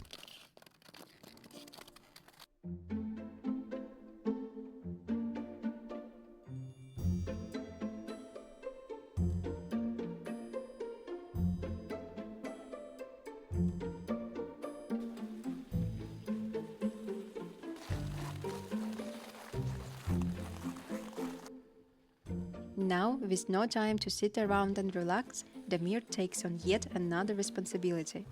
There is no Oh my running water God. in their village, so it's up to Damir to make sure the cattle have something to drink.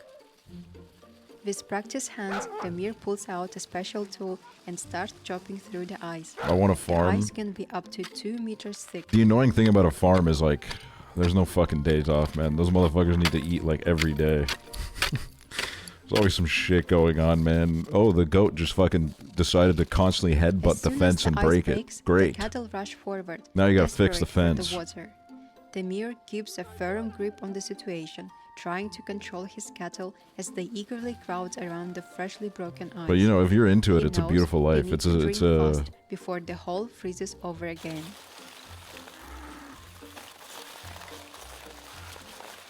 My chicken exploded while I was asleep The for some cattle are reason. fighting for their turn, some nudging each other out of the way, while others shove to get closer to the water. Demir shouts at them, trying to keep the herd in order. It's a bit of struggle, but Demir Oh my stays god, I used to focused, literally do not this, letting dude, when the chaos fucking sheep would start overwhelm him. fighting with each other.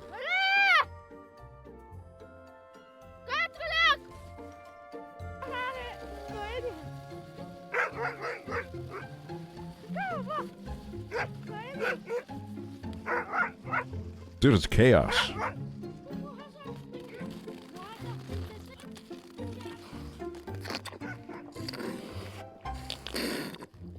Okay, let's try to slurp quieter.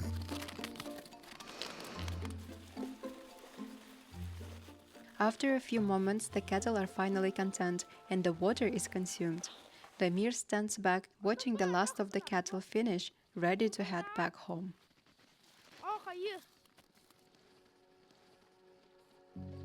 White people. Oh, Molly, thank you. White will be like.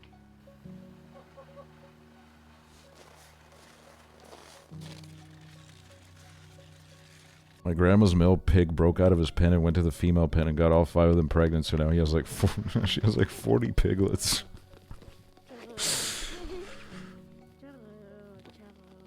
No, dude, that's the thing is like at the lake, Demir heads back home, but there is no time we to started rest with like just 10 yet. sheep, and then at His one point next there was like responsibility is feeding the 60 or horses. 70 of them motherfuckers, and we Yakutia were like, horses what are the fuck, incredibly dude? resilient. They don't need much from Demir during the winter. Like, One I of guess, their you know, my dad remarkable didn't account for the traits fact is that they do ability that. to dig through thick snow to uncover the grass beneath, an instinct passed down over centuries of surviving in one of the coldest places on Earth.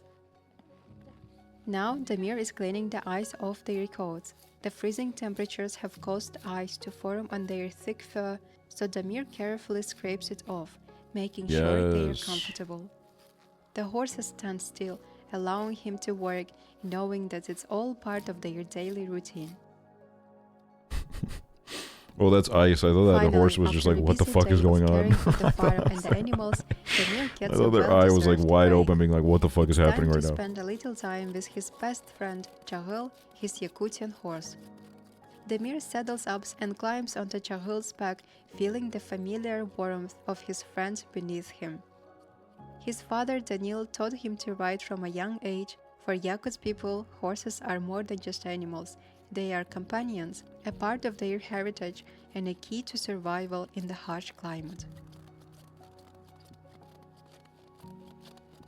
Уже биһиге то бихи ити дойдуттан ин келбиттенер батак булак битти. Олина тон тох буллайды уже. Тох чей курдук. Уру гулукаттан ни халан халлады hem bir. Тохтаны биһи гарахаттарын көрсөп буллай.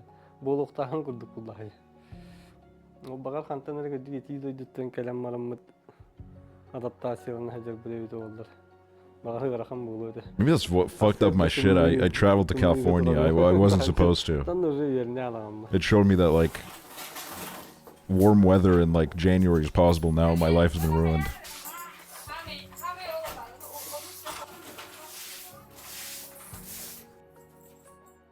After his peaceful ride, Demir knows there is still work to be done. The farm never rests.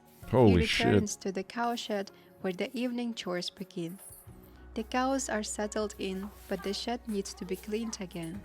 Demir grabs his special tool and starts clearing the dung.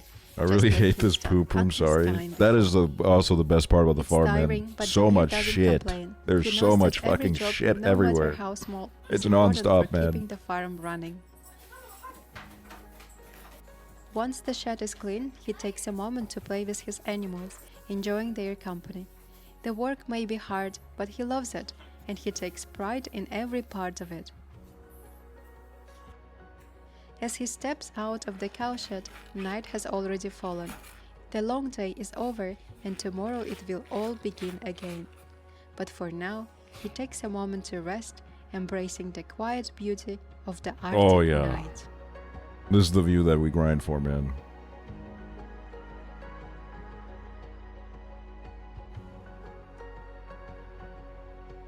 Yes, dude.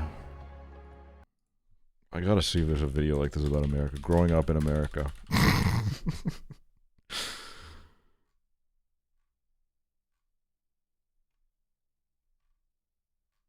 I mean, there really isn't. It's not the, you know. Dude, it's all like 2-hour documentaries, man. Like, the fuck? Give us like a 10-minute video, bro. I'm an Estonian and I want to see what it's like to grow up in America.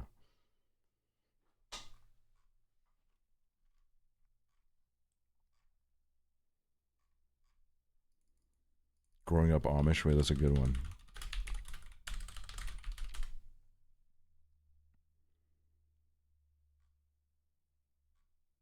White people be like, Riley, thank you.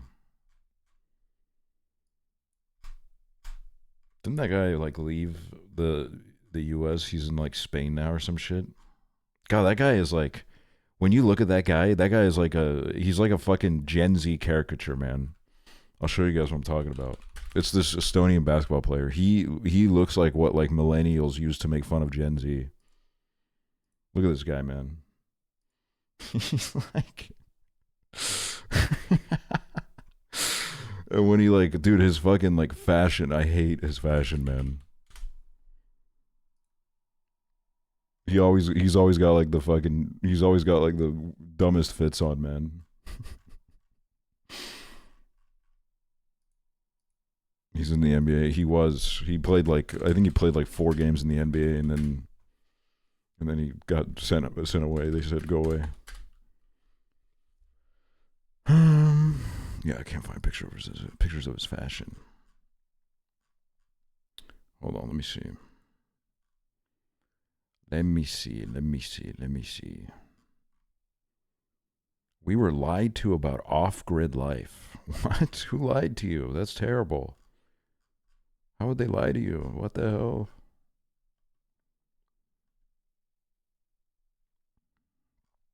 See, all of it is just like people talking about growing up Amish. Like, I want to see like a little Amish boy doing that shit. Okay, this shit is awesome though. I've seen this before. Hey, you're in it first. Yeah, we're good to go now. Them fucking lifting up a whole building and moving it, dude. What's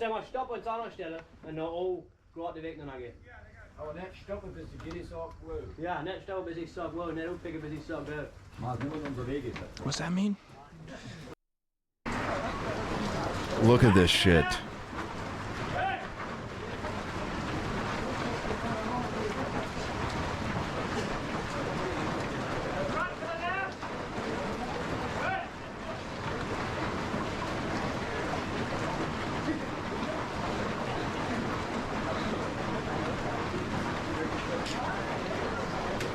Bro, like if I'm walking down the street and I see a house just walking down the street with me, I don't know what I don't know what's going on.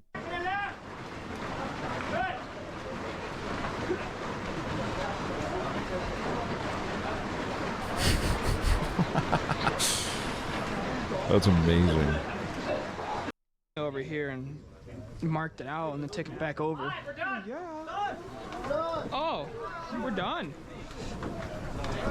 Wait, that was like a gay Amish. Oh, marked it out and then took it back over. I don't know if that guy's Amish. He has cool glasses on. We're done.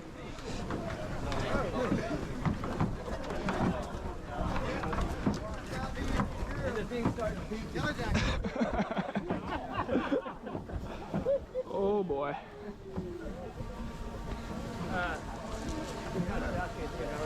Dude, holy shit.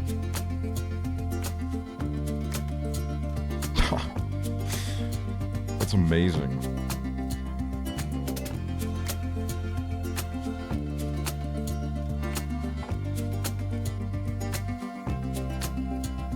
Dude, they just keep coming.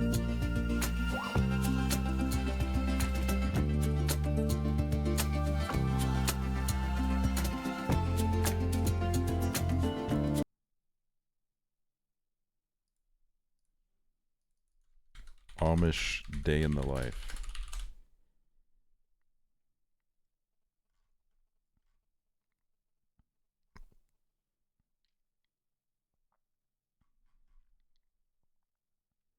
I think I watched this one. We lived 50 hours with Amish. I remember watching this like years ago. I don't know. I didn't watch this one though. I don't know. Should we just have a conversation in Dutch? yeah. Where are you driving to? Okay, I got the gloves, I got the protective gear. These bees are hatching a new queen. Hey guys, my journey in the US continues, and in this episode we'll visit an Amish family. You may already know that the Amish are a group of traditionalist Christian church fellowships that are known for their simple living, plain dress, Christian pacifism, live during and the Met rejection of Gala? most of modern technology. Probably not Amish for people it, began if I migrating am to live. Pennsylvania from Europe in the early 18th century. Today there are about 350,000 Amish people in the US. Besides farming, there's been a growing number of Amish men who started their small businesses focusing on construction and woodworking. Does it And give you approximately flashbacks? Not 12,000 yet. 40,000 dairy farms in the US are Amish They got, owned like- as of 2018. So Okay, let's one thing that's really good about sheep, you don't have to mow the lawn, man. They just eat it. They eat the grass. It's beautiful. take a look at a day in the life of an Amish family. Like I never had to mow the lawn as a kid because they would just fucking eat it. Hey guys, having fun? Oh, wow. Your head's gonna spin. How you doing? Nice bike. He didn't give a fuck. Oh, it's bent? Yeah. Did you hit it today? Yeah, I just happened up there. Oh, wow. How are you? Good. What's your name? I'm Leroy. Leroy. Yeah. Slava? Lana? Okay. What is your name? Joanne. Nice to meet you, Joanne. Yeah. We're from Russia. Okay. Yeah. Nice Look, to meet you. someone's riding some horses. This is so cool. Our family originally came from, I think it was on the border of Germany and France, but somehow we started to speak Dutch. I don't know how that happened, but the Amish came from all over, I guess, when they first came to the U.S. There's still Amish in Europe, right? No, there isn't. We Googled it yesterday. There's no Amish in Europe. Themselves Amish. What do they call themselves? I don't know if there's nothing in Europe that they might maybe resemble the Amish, but not real close. Yeah, my dad, dude. Yeah, Mennonite. There's still Mennonites in Europe. Literally my dad. Jacob Amon and My dad just for like accidentally adopted this lifestyle. Yeah. They followed Jacob Amon's teachings, and Mennonites was Mennonite. Not yet. It's our time. Should we just have a conversation? Bro, we would explode without Let's discuss, our let's talk about iPhone. weather. Like, what do you think about the weather today? Okay, what's Oh, that? it's really here. Det är really chill. Det är här. Det är sun is good in China. Yeah, it's really warm. All right, enough talking. Let's get to like let's get to like building and shit. We don't have any here. There's a chair right here. But we don't have any built right now. Oh shit. And round the edges, you know, the edges might be sharp. We take a tool and round the edges. So girls working here too? Yes. Okay. Well, the family stays busy. Yes. Yeah. This is like a manufacturer only for your family or. Bees. And then these are young bees right there. That's how the bees are. They lay eggs and then they cover them up. And they incubate in there Dude, for bees are fucking a incredible. couple days and until they hatch out. Like I wish I was a bee, man.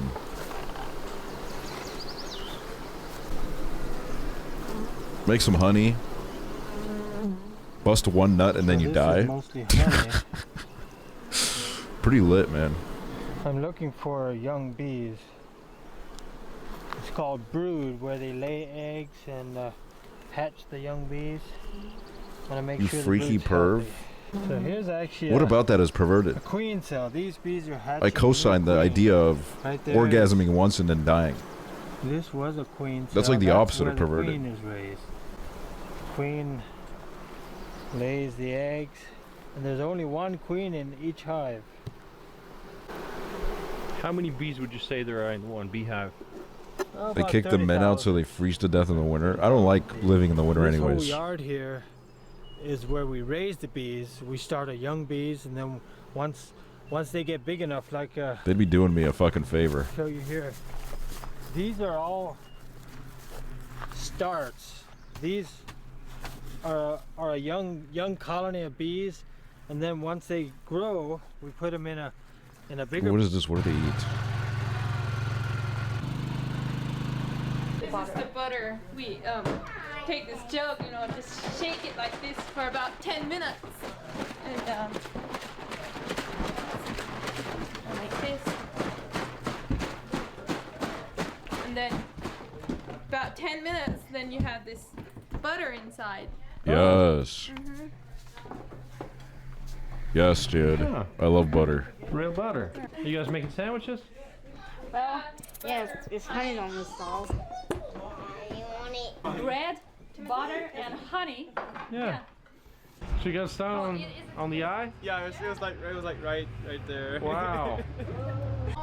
That's a fall crop that our bees make. Can I send a It's food review from the that's Amish another market pest I that the went? farmers Send hate. it right It's now. an invasive weed called stickweed. Stickweed? Stickweed. Bro, they got Okay. branding and shit? It makes a very good honey. Beekeepers love it and the farmers hate it. So here you go. Thanks so much. Thanks so much. There's I'm really annoyed when they have plastic. It feels like cheating. Reviewing Dutch country's farmers. Dude, just wait until you see them in the airport, man. Laurel, Maryland. Before I get this review started, this was my first time being inside of an Amish market. Let me tell you, boy, they be up in here throwing dimes. I mean, there's lines everywhere. I got food from every single food vendor Holy inside shit. of Dutch country's farmers market that serves cooked food.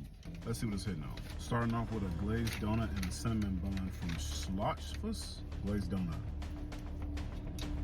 I like this. So it's a pretty nice size. Not a lot of glaze on it, which I'm a little upset about. But when you bite into it, it's airy, puffy, moist. I didn't realize the Amish had it like this. It's in this donut. You gotta get a cinnamon bun every single freaking time you get a donut. I said that. This is good too. There's a fair amount of glaze on here that I do like, and that's really making me happy. If this in a donut was just a little warmed up, just a little warm, goodness gracious. Be a problem. All right, what else you got? Next, we're gonna try the cinnamon sugar pretzel from La Diane's. Oh my god. Lian's? I don't know. It's alright. Is the pretzel good? It's alright. It's okay. I don't think they evenly mixed the cinnamon and the sugar because I can't taste the cinnamon at all. But when it comes Bro, to they're the trying their pretzel, best, man. They don't got a mixer. it's alright. So apparently this is a ham and cheese sandwich, ladies and gentlemen. I like this. So obviously on the outside is salted. On the inside is a piece of cheese wrapped around. Holy shit. Man, this would have been really good with some type of marinara sauce or something, some type of dipping sauce. But nevertheless, it's still alright. This is a bacon, egg, and cheese sandwich from Lance. Oh yeah. This where it's at. So as I said before, bacon, egg, and cheese. But it's also in between a Okay, croissant. this one, Whenever you put anything my in go-to between probably some if I was croissant here. buns, elevates the out of the sandwich, bro. And on top of that, this got that fresh bacon. Oh, that bacon looks fucking amazing. That's picturesque. You come here. That's AI generated bacon. This is a fish sandwich from Dutchy Bros. This is okay too. So basically, they take the fish and they fry it on the spot. Then from there, you just build your own. I got lettuce, tomato, onions, and banana peppers and jalapenos. So basically, if the sandwich itself tastes bad outside the fish, it's on your ass. But overall, it's okay.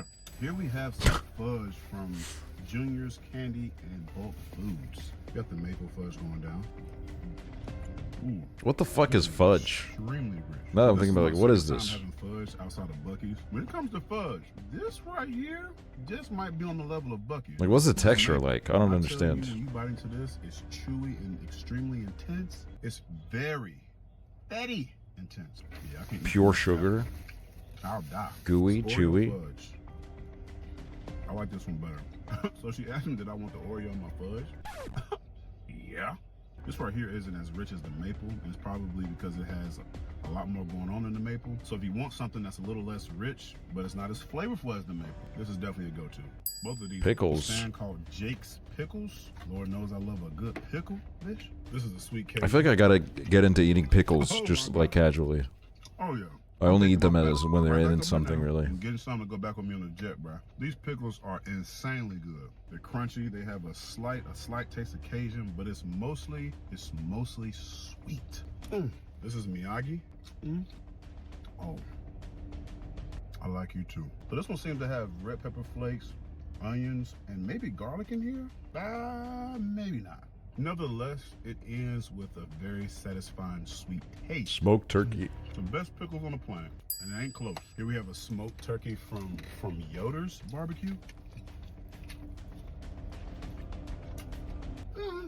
It's juicy, skin's crispy, it's meaty, and most importantly, this is what I like to call a biggin. You know what I'm saying? Does it taste smoked? Hell no. This tastes more like a baked turkey leg than anything. I don't trust turkey legs ever since I got that really big one at Red Fair, and it was just such a hassle to eat, man.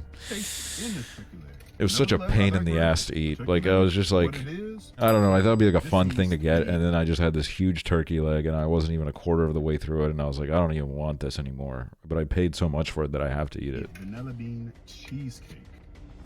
You're kind of smoked turkey. Cheesecake is Thank very you. custardy, a graham cracker bottom. On the top has the vanilla bean and the whipped cream. I'm used to my cheesecake being a little firm. I ain't gonna lie to you. The texture of this is kind of throwing me off just a little bit, but the vanilla bean taste kind of brings me back on track. You feel what I'm saying? What was the last one? Smoothie. What the fuck? No, this ain't bad now. So this right here got it's a lot of in here, bro. I ain't gonna lie to you. What I think is strawberries, pineapples, and maybe some bananas in here, blueberries. Then they blend everything up. I think there's kiwi in here too. They give you an option. Oh my god, Chibli, you're in there. You feel what I'm saying? I feel like the taste that stands out the most in this is probably the kiwi, bro. But overall, you'll like it. Ladies and gentlemen, there is one spot that I left out of this review. Shout out to DJ's Wings. I was gonna come there. They have wings. Chicken, but that line was just Oh my god. disrespectful, and I was not standing in it. I just won't. Bro, these This will be Amish my people are making first 6 Amish figures. Market experience. The vibes was pretty cool, alright? Although some people in there do got some little attitudes. It almost seems like they about tired of y'all asses up in there, if I'm being quite honest. But nevertheless, it is a lot going on in there. It's a lot of traffic, so I get it. If you're ever in the Laurel, Maryland area and you're looking for something different, this is a place you want to check out. I'll probably never be in Maryland, but thanks for the suggestion.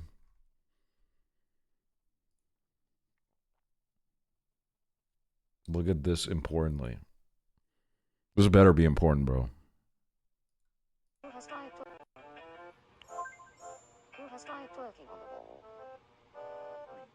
What the fuck, man? Why was they the only one that... Why was I the only one? Also, why is this video giving, like, one of those, like, when someone, like... When, like, a security guard films, like, a CCTV camera thing and tries to leak it to the press and their hands are shaking because they know, like, they might lose their job over White this. people be like, B-Bucks, thank you. Thank you, B-Bucks. Thank you so much. Thank you. Thank you. What else do we watch? What else do we watch? What else do we watch? I may be thinking about doing Until Dawn this weekend, but I'm not sure yet, so don't hold me to that. But I'm thinking about it. I'm thinking about it. It's in my mind, and I'm thinking about it.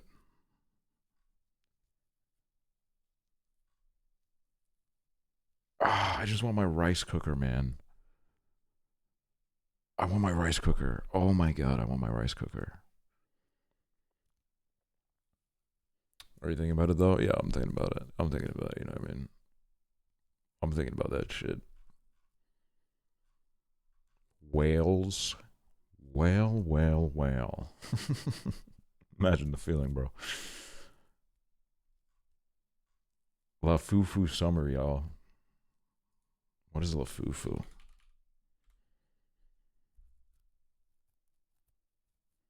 What is La Fufu? Your ultimate guide to La Bubu's knockoff.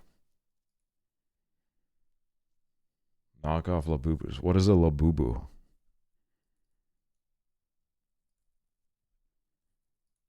La Bubu.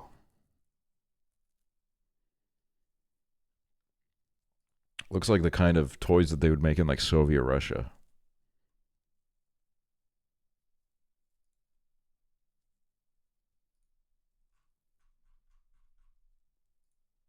I have a request. What's your request, man?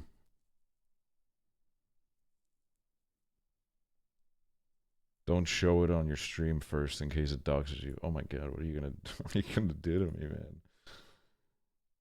Send it, dude. Give it to me.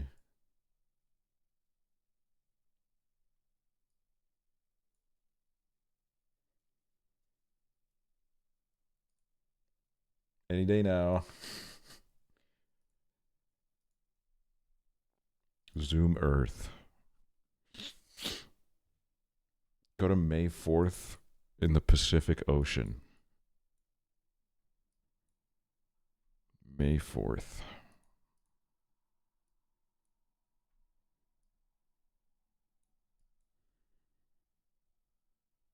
On the pressure? Okay. 2 o'clock. Wait, I can't even. Oh, is this in my time? Okay, hold on. I gotta like fucking figure out. I gotta figure out what the fuck. What is our time difference? What time is it for you right now? I guess I can show this. I don't think I'm being doxxed. 4 p.m. here on Friday. So it's 4 p.m. for you right now. That means a 7-hour time difference. That means I gotta go to.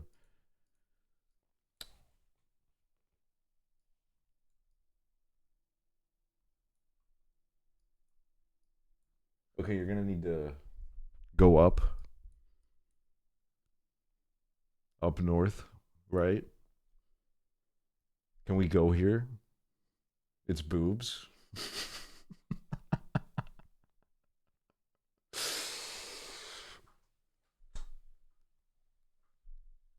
Dude, I thought you were gonna be like, look at this huge storm that's gonna spawn in 2 days from now. It's gonna devour my house.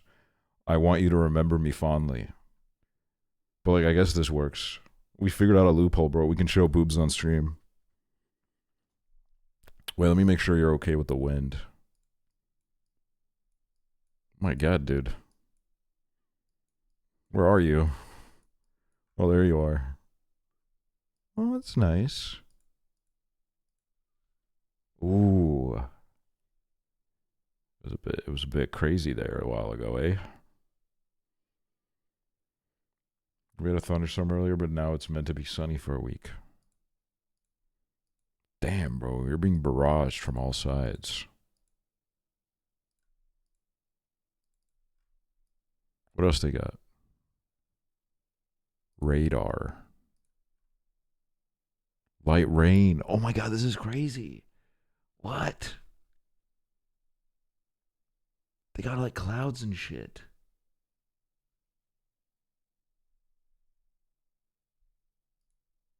Temperature. Go to Australia. Watch this, dude. Booyah. Booyah. Oh, nice 32 degrees in Port Hedland.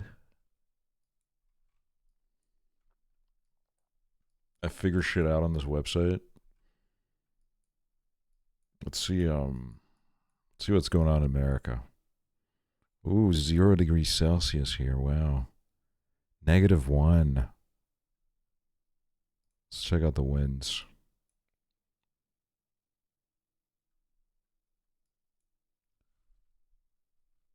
Dude, it's going in a circle, man. I think a tornado's spawning in. No, I don't know what I'm talking about. Let's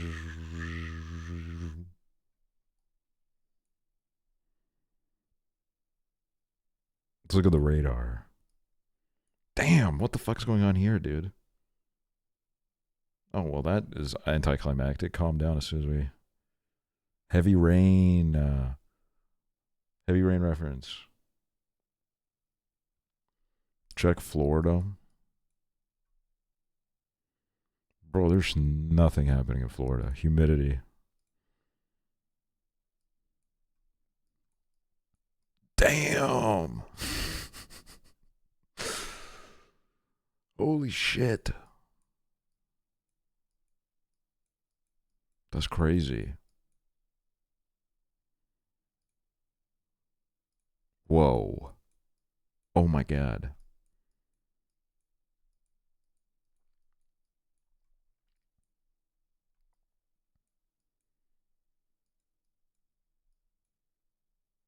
Look at this. Oh my God.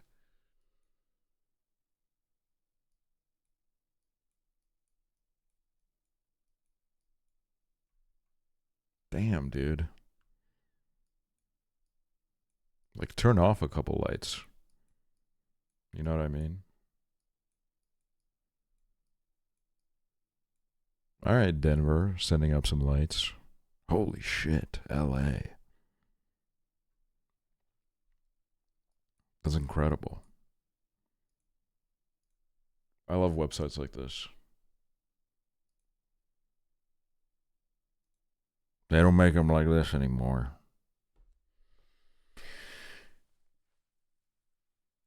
Chib's link reminded me of this.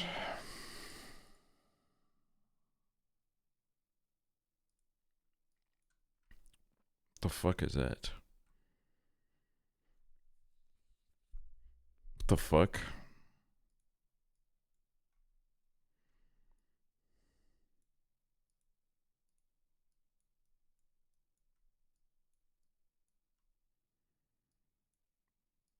Bro. Where is this? Margate. Margate, England. Alright, what else you got?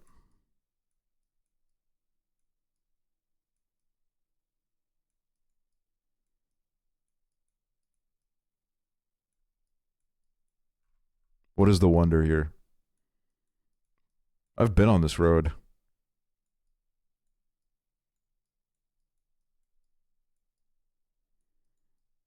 I've driven right on this road.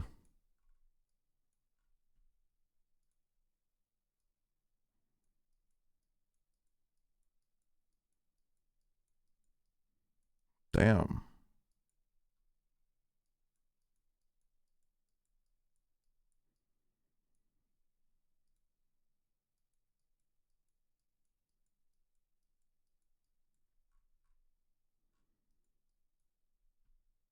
Infinite Mirror Maze, San Francisco, California. Hamburg, Germany, the miniature carnival. I love shit like this. I always wanted a miniature train set. Because that shit is just awesome to watch go.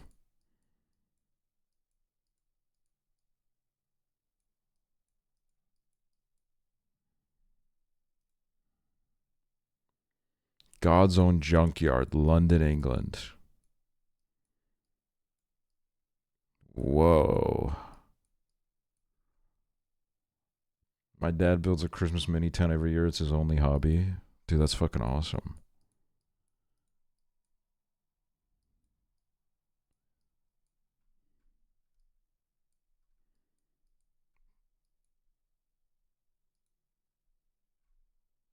Oh, okay. I didn't see the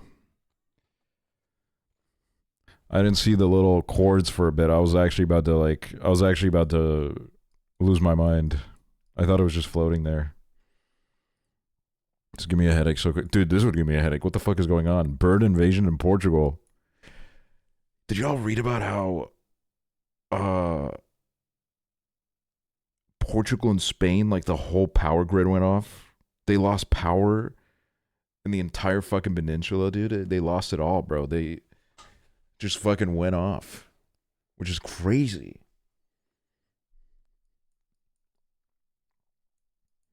Maybe that's why my viewer count was down today. I'm sorry to say, but this was like days ago, man. But I'm sure, like, you know, maybe it made them like want to go, like, you know, I'm sure that's what it was, man. It was like a ripple effect.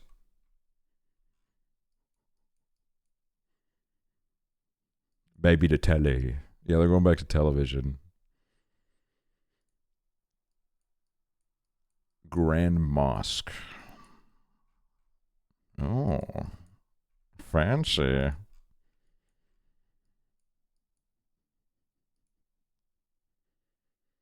Quebec, Canada, Habitat 67. Wait, is this the shit that I saw when I was in Montreal?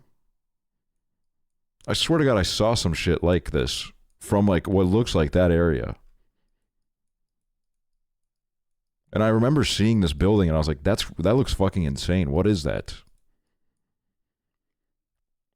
Bro, I've been everywhere. I've seen the world. Damn, I never even took a closer look at it. This does look awesome.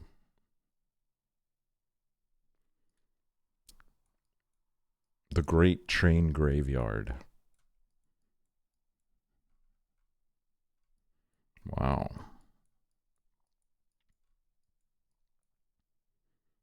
One day my streaming setup is going to be in a random field like this. Sea lions.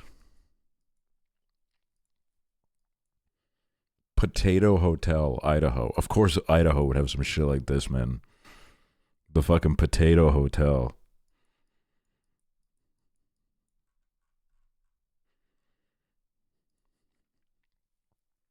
The Big Apple.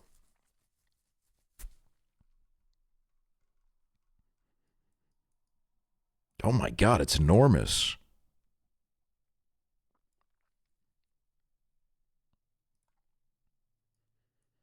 Kennedy Space Center.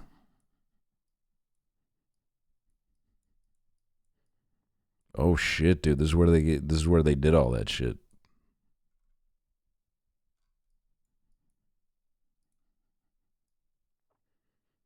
Largest garden gnome. You know what one of my goals is? And this is an asshole thing to do, but like these like little American towns, they love to be like, oh, we have the world's largest garden gnome. What if I just invest a bunch of money and I build a bigger one? And then I call them out. I call them out. I say, yours is no longer the bigger one. Change the fucking name. And I know that I'm like ruining probably like their only source of tourism by doing this, but like, I don't know, like maybe find something that's like not a gimmick. I don't know why. Like, I don't really care. Salute in Slovenia. Hey, better than the last time when we were in Slovenia and just treat you. Who remembers that, huh?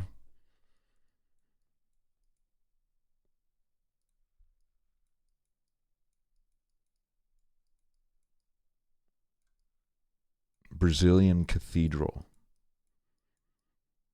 Wow.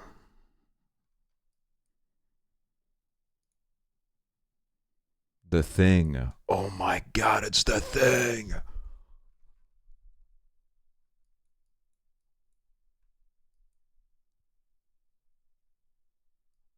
What the fuck?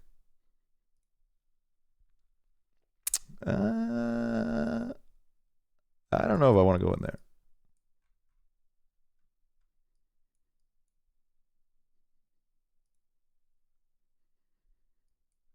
Bruh.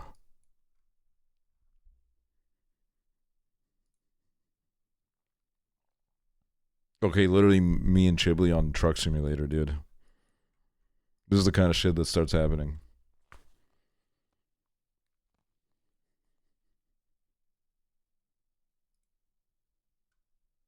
Oh my god, it's the Stone in Focus. The Stone in Focus monkey, bro. This is literally this is where it's from, bro. It's the Stone in Focus monkey. Nixie forever, thank you. National Mustard Museum.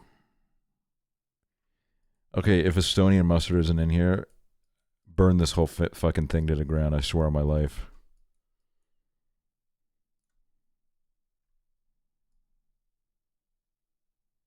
Hello. The Fremont Troll. Whoa. Someone's having an out-of-body experience.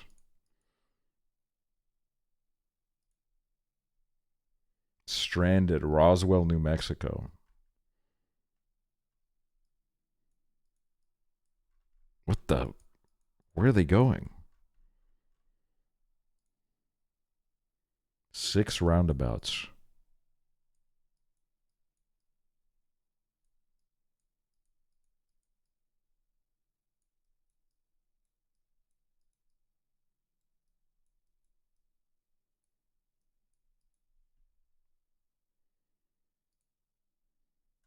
Burning Man.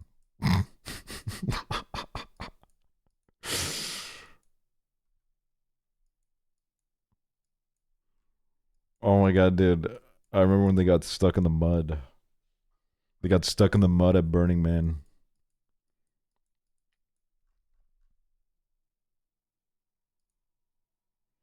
Giant chair.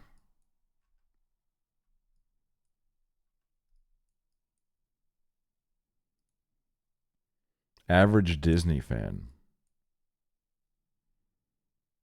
What the fuck? Is that like legal?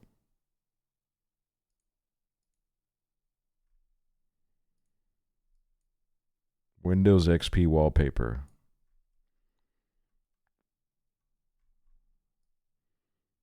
Bro, what? Yeah, this can't be it. The fuck?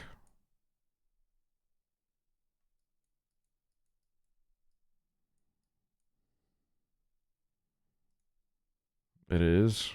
It looks fucking boring now.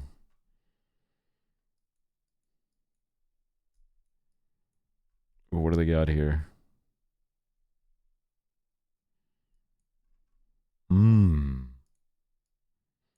Sky March. Well, they're not even trying, dude. They're not even. It's not even that high. Not sorry to like shit on their vibe, but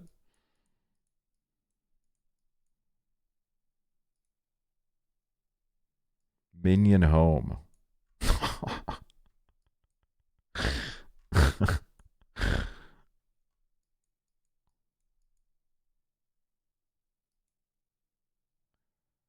Topless men. Okay. Like, I guess, but like that, you know, shit like this happens. Stonehenge. Oh my god, someone knocked them over.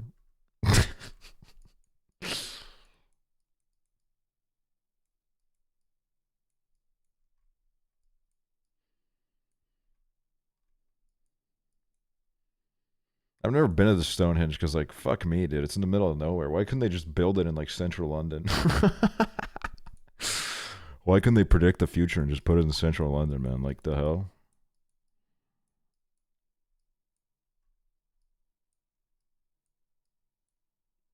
Plastic bottle home. Okay. Traffic light tree. Okay. Interesting parking.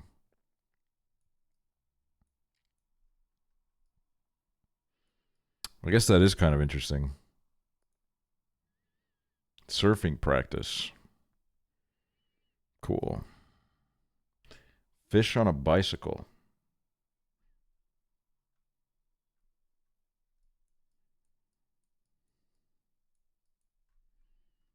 Fishes are not supposed to do that.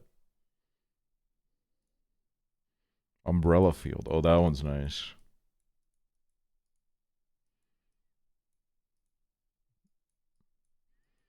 The hell? This guy can't get enough of a look.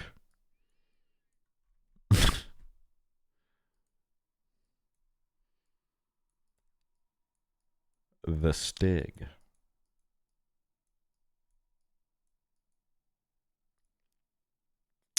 Whoa, what the fuck? Okay, this one is actually mind-blowing. This one is gorgeous, and it's in Belgium. Would you believe it? Would you believe it? This is in Belgium.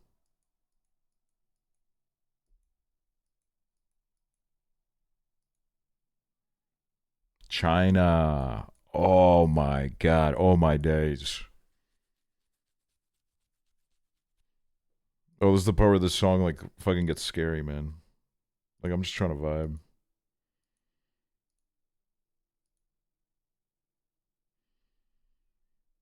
Me to go to China. Ghibli. You, me, China.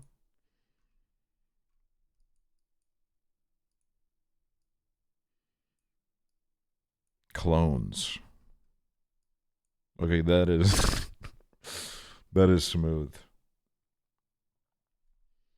Can't really use your phones in China though. Bro. ExpressVPN, man. That'll never stop me.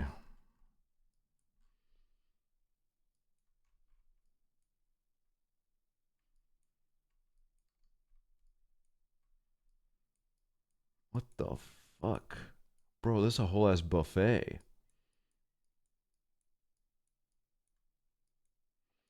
I watched this guy on YouTube where like he does streams multiple times a week where he just looks at Google Earth for 4 hours trying to find like some cool shit.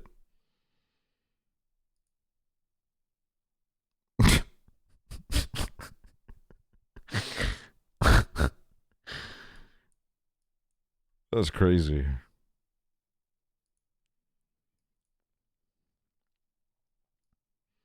Dinosaur walker.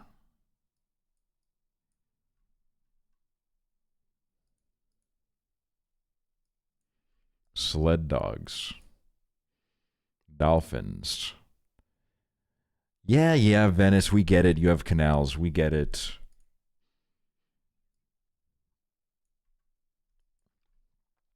I have never had a banana split, and I thought it would be something that would have happened to me by now, because it was always like in the cartoons, the banana split would always be like the go-to dessert. Everybody would always get the banana split. And I thought it would happen to me. It's not great. It definitely does give like the first motherfucker to ever draw a cartoon. It was probably like a big luxury when he was young. So now like we're all subjected to this propaganda of banana split. But like technology's evolved.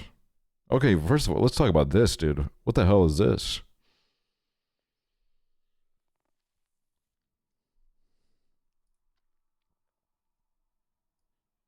Car hinge.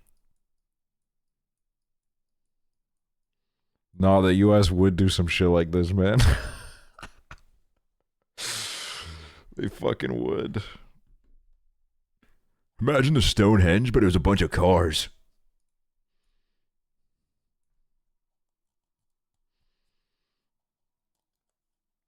You know what?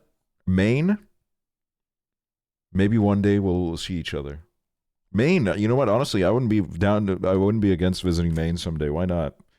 They probably got like a Estonian-ish vibe going on there.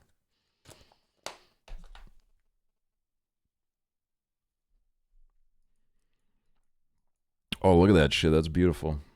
Beautiful trees.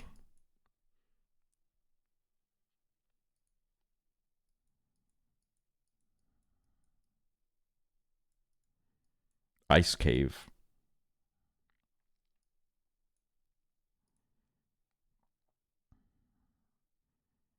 Internet Explorer grave in South Korea. Internet Explorer, he was a good tool to download other browsers. Dude, that's nostalgia right there.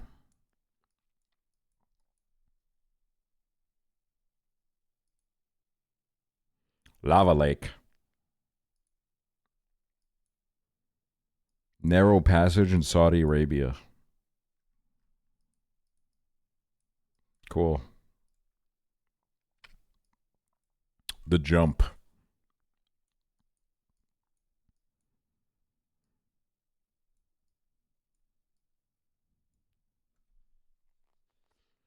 Dude, I don't think he's jumping. I think what's happening is, and this is, don't Google this because I know what I'm talking about. When you're really up high on a mountain, the gravity is very low. There's very low gravity. So it really, like, everyone's going like, this is so cool. He's in extreme distress because he's about to float away into the sky from his friends, and he'll never see them again. They'll never speak again. He's probably going to get hit by a plane or something, and he's probably going to die.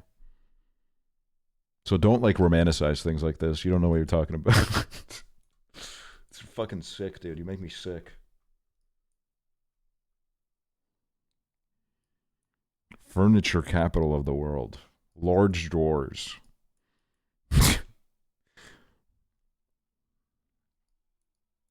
Cool. I think if I was doing a cross-country road trip in America, I think by like the fifth biggest object in the world, I think I'd start driving past them.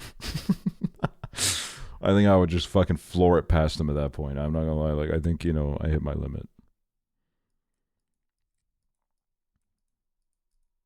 I watched a video on what this is one time, but I forget. Thor's Revenge.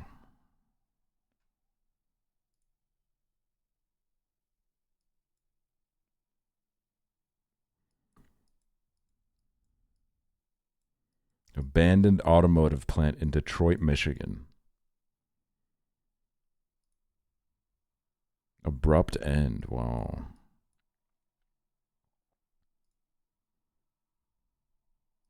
Northern Lights in Lapland.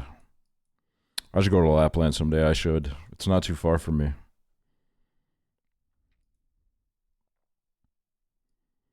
The Scarecrows in northern Finland.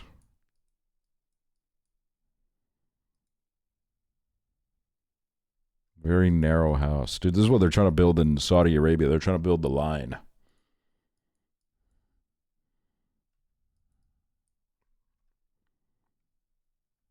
Oh, this is some fucking Harry Potter shit, bro.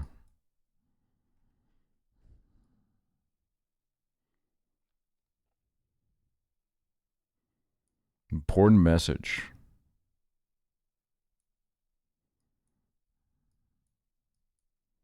Does anybody know what it's saying? Because I don't. Optimus Prime. Okay, that one's pretty cool. I would take a picture with Optimus Prime.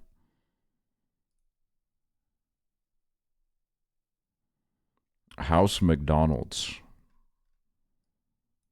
Dr. House owns a McDonald's. Oh, he's over. End of the world.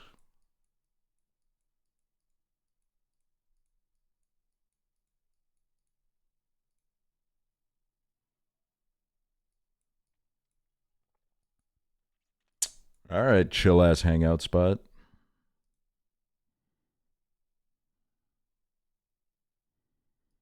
Seven Magic Mountains.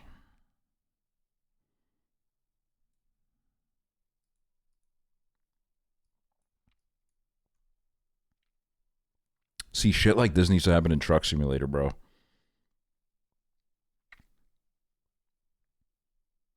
Also, I got emailed about this game that's coming out. Let me show you.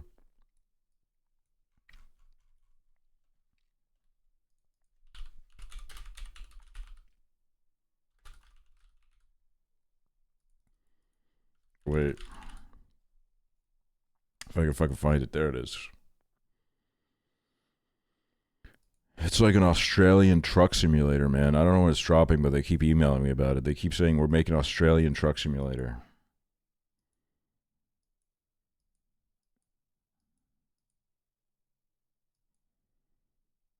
Who knows? Maybe they'll sponsor me when it drops. Please, please, please.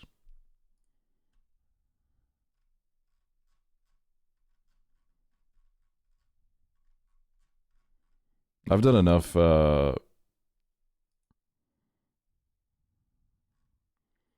wait, there's a sale on Steam right now that's called Polish Constitution Days 2025.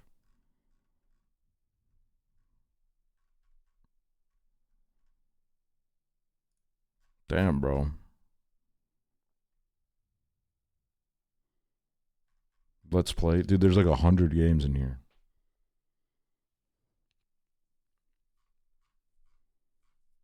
Hundred freaking games. Oh, Peak is on. I think I'm gonna go for it today. I would like to stream again tomorrow and Saturday and maybe Sunday. I don't know if I'm streaming tomorrow, but I would like to.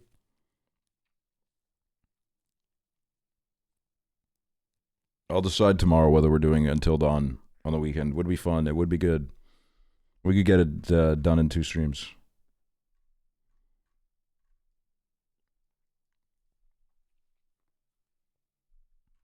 Mario Kart soon. Maybe tomorrow if I go live. Maybe tomorrow. And now we have that game in the back burner that I was going to do, but we got into deep conversation. So we'll do that. Yeah. All right, awesome.